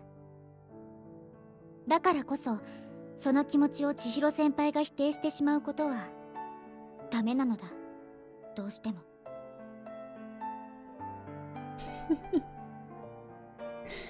Oh man, I'm gonna address the conversation, but I will do it at the end. Let's go through this scene and then we talk, okay? I don't want you to feel ignored. I'm reading. It's alright. みずきちゃん。私の言葉に彼女が右目だけで驚いた後、はにかんだ笑みを浮かべる。ありがとう。でも、どうもうちの家系は本人の才能とは関係なく料理との相性が良くないようなので遠慮しておきます。そういえばケイ先輩も家庭科が苦手だって言ってたっけ？ Yes, she is. まあ私に教わるよりはレンジとかおばさまとかプロがいますからね。あそこまではさすがに。二人してクスクスと笑う。そうやってしばらくすると制服姿のレンジがやってきた。水木だ。アロ何しに来たの？ー、馬に蹴られに。あのね。千尋先輩がお泊まりしたいんだって。私は彼女の事情を説明する。千尋先輩もうんうんと隣でうなずいていた。別にいいんじゃない？軽い雰囲気でレンジが即答する。ああ、このバカ男。せっかくの機会なんだからもうちょっと色気のある話題として引っ張ればいいものを。でも空いてる部屋がないな。隊長、ぜひ私と相部屋でいいと希望します。提案と要望がめちゃくちゃ混ざってるけど、今のソファーってのもなんだし、千尋がそれでもいいなら。ご迷惑でなければお願いします。交渉成立。あ、そうだ。急に声を上げた私に視線が集まる。レンジを見て思い出した。千尋先輩、この前はすみませんでした。この前3日前のことなんですけど。3日前。千尋先輩がポケットから手帳を取り出して目を細める。エビとくるみのスパゲティ8点。美味しそうですね。日村さんも料理はかなりうまいようですね。違う、話がそれてる。久世さんに気を使うなって僕らが言ったことだよ。そんなことがあったんですか？あったよ。そこまで細かいことは書いてないかな。慣れた様子でレンジが千尋先輩の不足している情報を補う。久世さんはどうしようもないんだって言われて、何もするなってことと勘違いしまして。ごめんなさい。いいんですよ。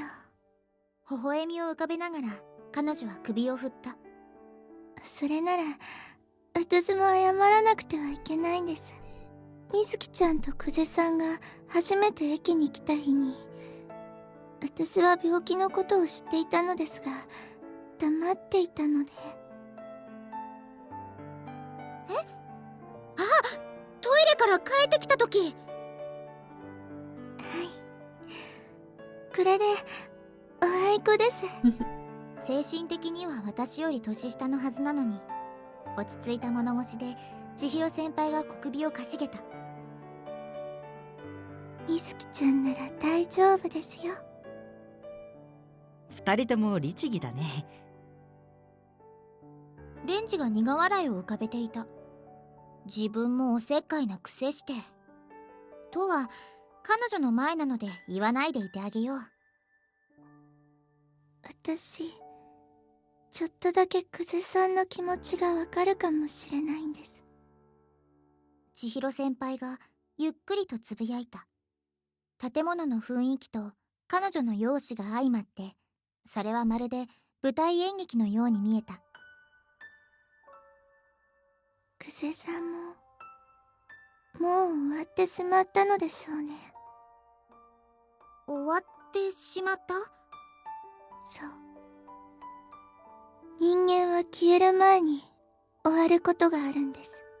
ぴったりじゃなくて早いか遅いかの差はあるけど、消えたと思った瞬間と実際に消える瞬間は重ならない。わかりますか？どうでしょう。正直にはよくわからなかった。難しい。そこは終わってしまった世界。でも大丈夫。花のような笑顔で。どう思っていても世界は終わってないから、どこかでつながっています。Alright. やっぱり女の子が多いと花があるわね。Alright. Since the scene changed, we can leave it here.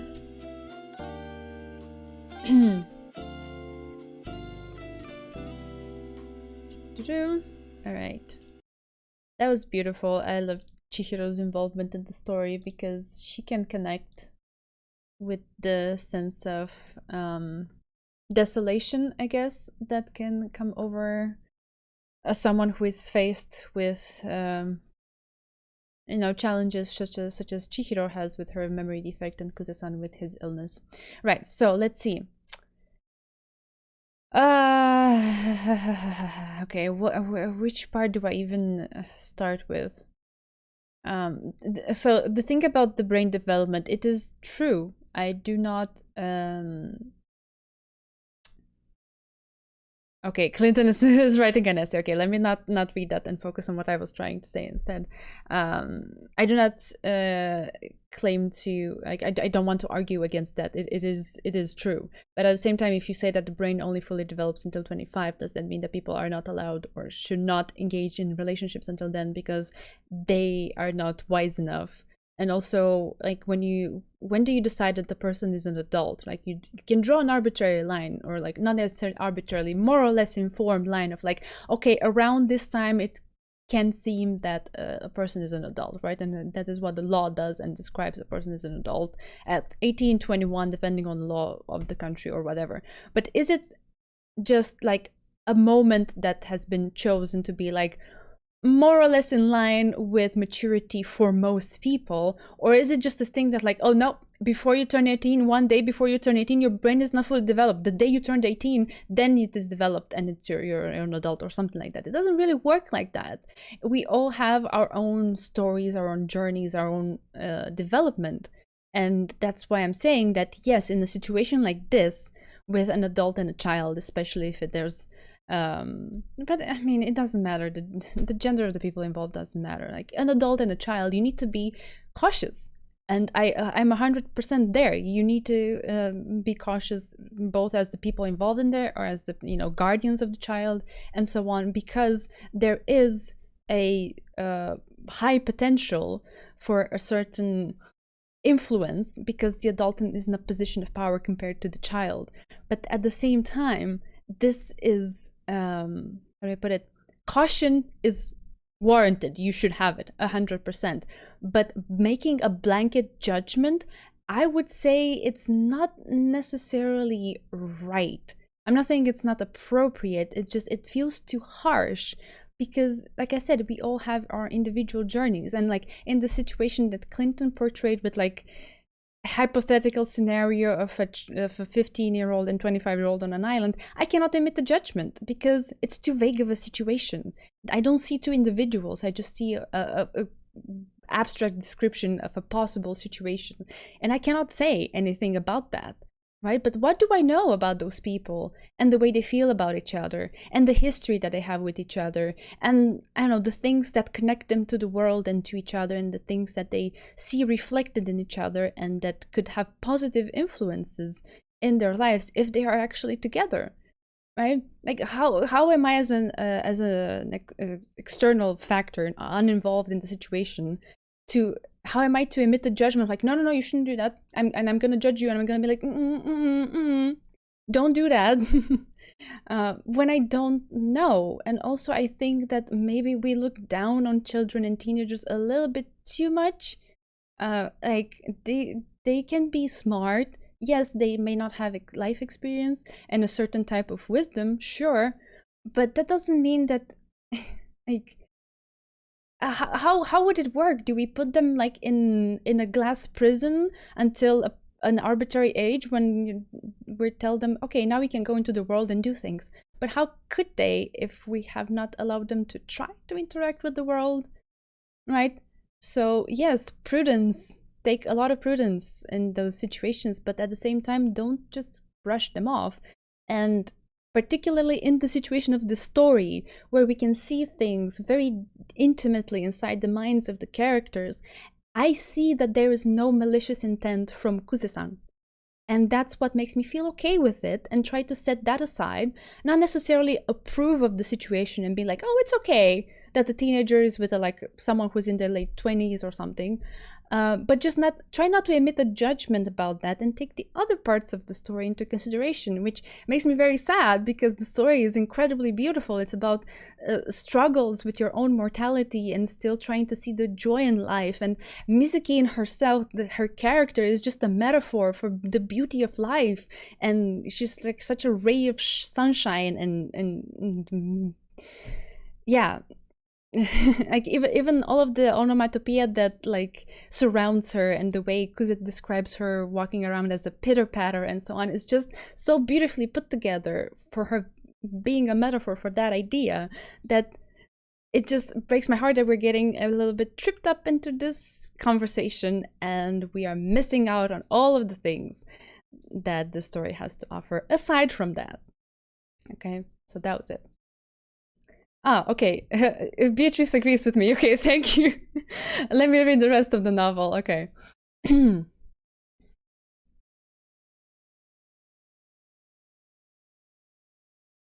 I mean, life experiences that happened in time, right?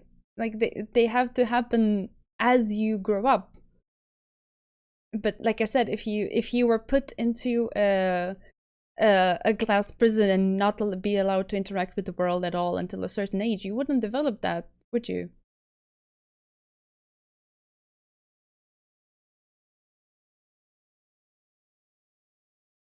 Yes. Yeah, exactly. It's correlated with time, but it's not because time passed. It's because as time passed, you went through life and encountered people and had certain experiences that taught you things.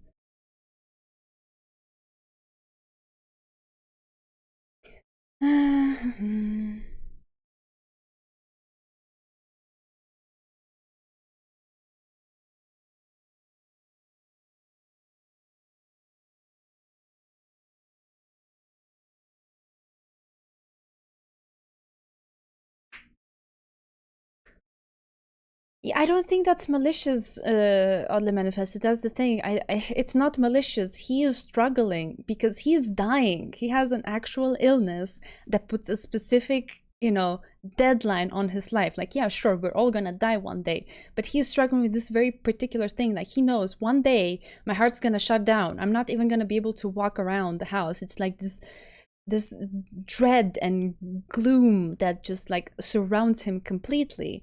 And he is conflicted when she comes in because he, as shown in the scene with the violin, he's like, well, my life is ending. Let me just like throw everything into the garbage now. Enjoy the violin one more time, burn it. So like, it completely marks like specifically the limits. This is the end of me as a musician, and this is me killing the part of me that was actually the most vibrant and most alive in me, because I know I'm gonna die. So I'm saying goodbye to that, and I'm saying goodbye to this.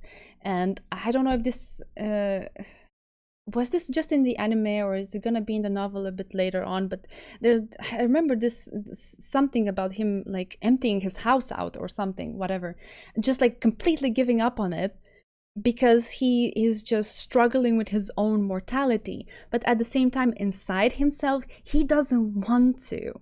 He wants to live. He wants to hold on to hope and the beauty of life. And when she comes in and she tells him, that's all right, you can just enjoy life. Look how beautiful it is. Right? So when that happens, he's suddenly conflicted because like he kind of wants to hold on to that. That is all I see there. I don't think it's malicious intent in trying to exploit the teenage girl. And all of the advances that have been made have been from her side so far. She sat down next to him. Yes, he didn't immediately get up and, put an end to it. Again, I believe it's because of his internal conflict that I just described, and that I don't think it has anything to do with maliciously taking advantage of a teenager. And she kissed him. Right? She set his head in her lap when he passed out and tried to calm her down. Like, she made those decisions. Why are we being a little bit condescending towards her and being like, no, she has no idea what she's doing? She decided that. It was her. So let's not maybe blame him for things that she did. And also, I don't think there should be any blame in there at all. Maybe they weren't the most innocent, but at the same time, I don't see them as that big of a deal.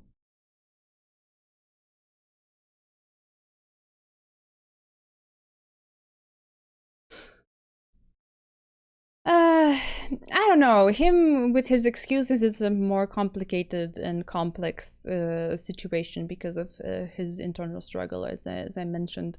Because he does have this tendency to try to do the right thing. He was the one who, after the whole scene with her falling asleep at his place, he was the one who asked to no longer be involved with her. Right?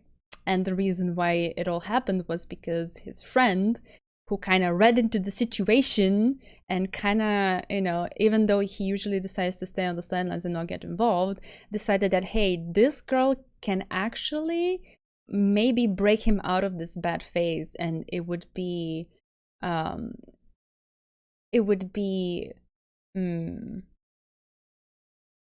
potential positive could come out of her, you know, witnessing what he was trying to do, witnessing his basically his self-destruction, because that's what he was trying to do. And she swooped in and was like, no, you can't do this, you don't have to do this, and like, you don't need to. And then when he saw the result of that, he was like relieved, because actually deep down he didn't want to self-destruct. That's all. And he does struggle with the whole, you know, she's a teenager, she's young, I'm this old and whatnot, but it's mixed up with everything else. And yes, it's messy. It is messy. I will not argue against that. I just still think there is beauty to be taken from the story, and that is all. But if this is something that you cannot be comfortable with, there is like absolutely no requirement for you to be there and like sit through it on the manifest. If you don't want to, that's perfectly fine. You can come back when we move on to another route or something. Okay, wait, I need to allow something. There we go. Sorry, I did not see the thing because I wasn't looking at the other screen.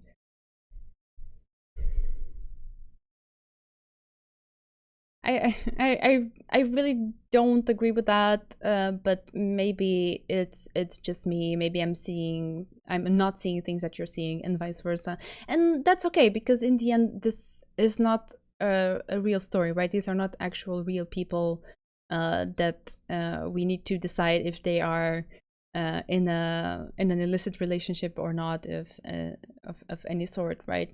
And like I said, my personal take is that this aspect, although complicated, complex, and possibly conflicting, it can be set aside to witness the other things that the story has to offer.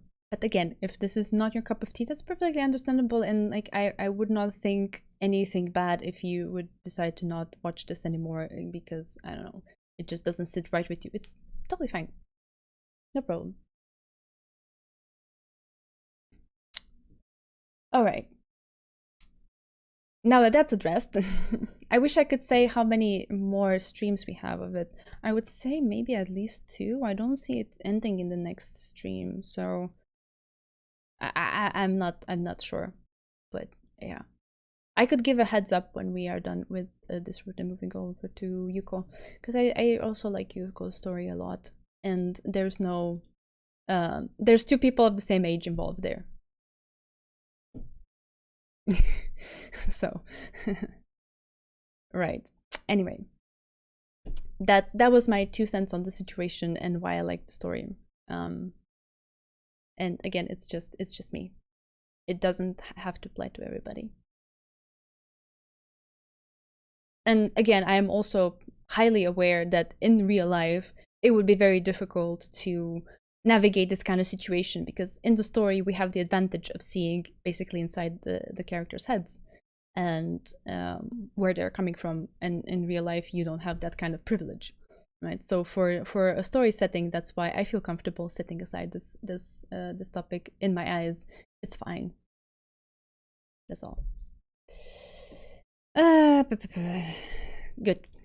One thing I wanted to say, moving on from this, and just a little bit about the scheduling, since I've decided to stream some Overwatch for the next 2 weeks, as long as the beta is coming on, I actually adjusted the schedule, both the Twitch one, which says which games I'm streaming when, and also the countdown one. So there is an extra stream set to Monday at 9:30 p.m. my time. The widget shows it in your time, whichever it is. It's I said at 9:30 because yeah, I usually I do tend to be late anyway, but yeah, those are on the shorter side, so it's okay if I start a bit late there. Other than that, yeah, this has been me for today. I'm really tired, so I'm gonna go rest. I unfortunately only slept 5 hours last night because I just woke up randomly and I couldn't fall back asleep. So this is all the energy I have got Thank you, Beatrice. And yeah, tomorrow is a rest day, and we will meet again on Thursday with some more of F. Which, given the conversation tonight, it's alright if you decide not to watch anymore Oddly Memphis. It's so good. Oh, cool. We're fine. We like you. We love you. And everything is all right, at least from my perspective. I don't think I have anything else to say other than thanks again for being here. Thank you for the chat. I always appreciate it, even when it's not, you know, when we're not all on the same wavelength. That's perfectly fine. That's how you grow in life, experiencing and trying to understand things from another person's perspective. Even when it's spicy. I didn't mean it that way. That's what I was thinking. Yeah, so for now, night night, take care, and I will see you when I see you. Bye bye.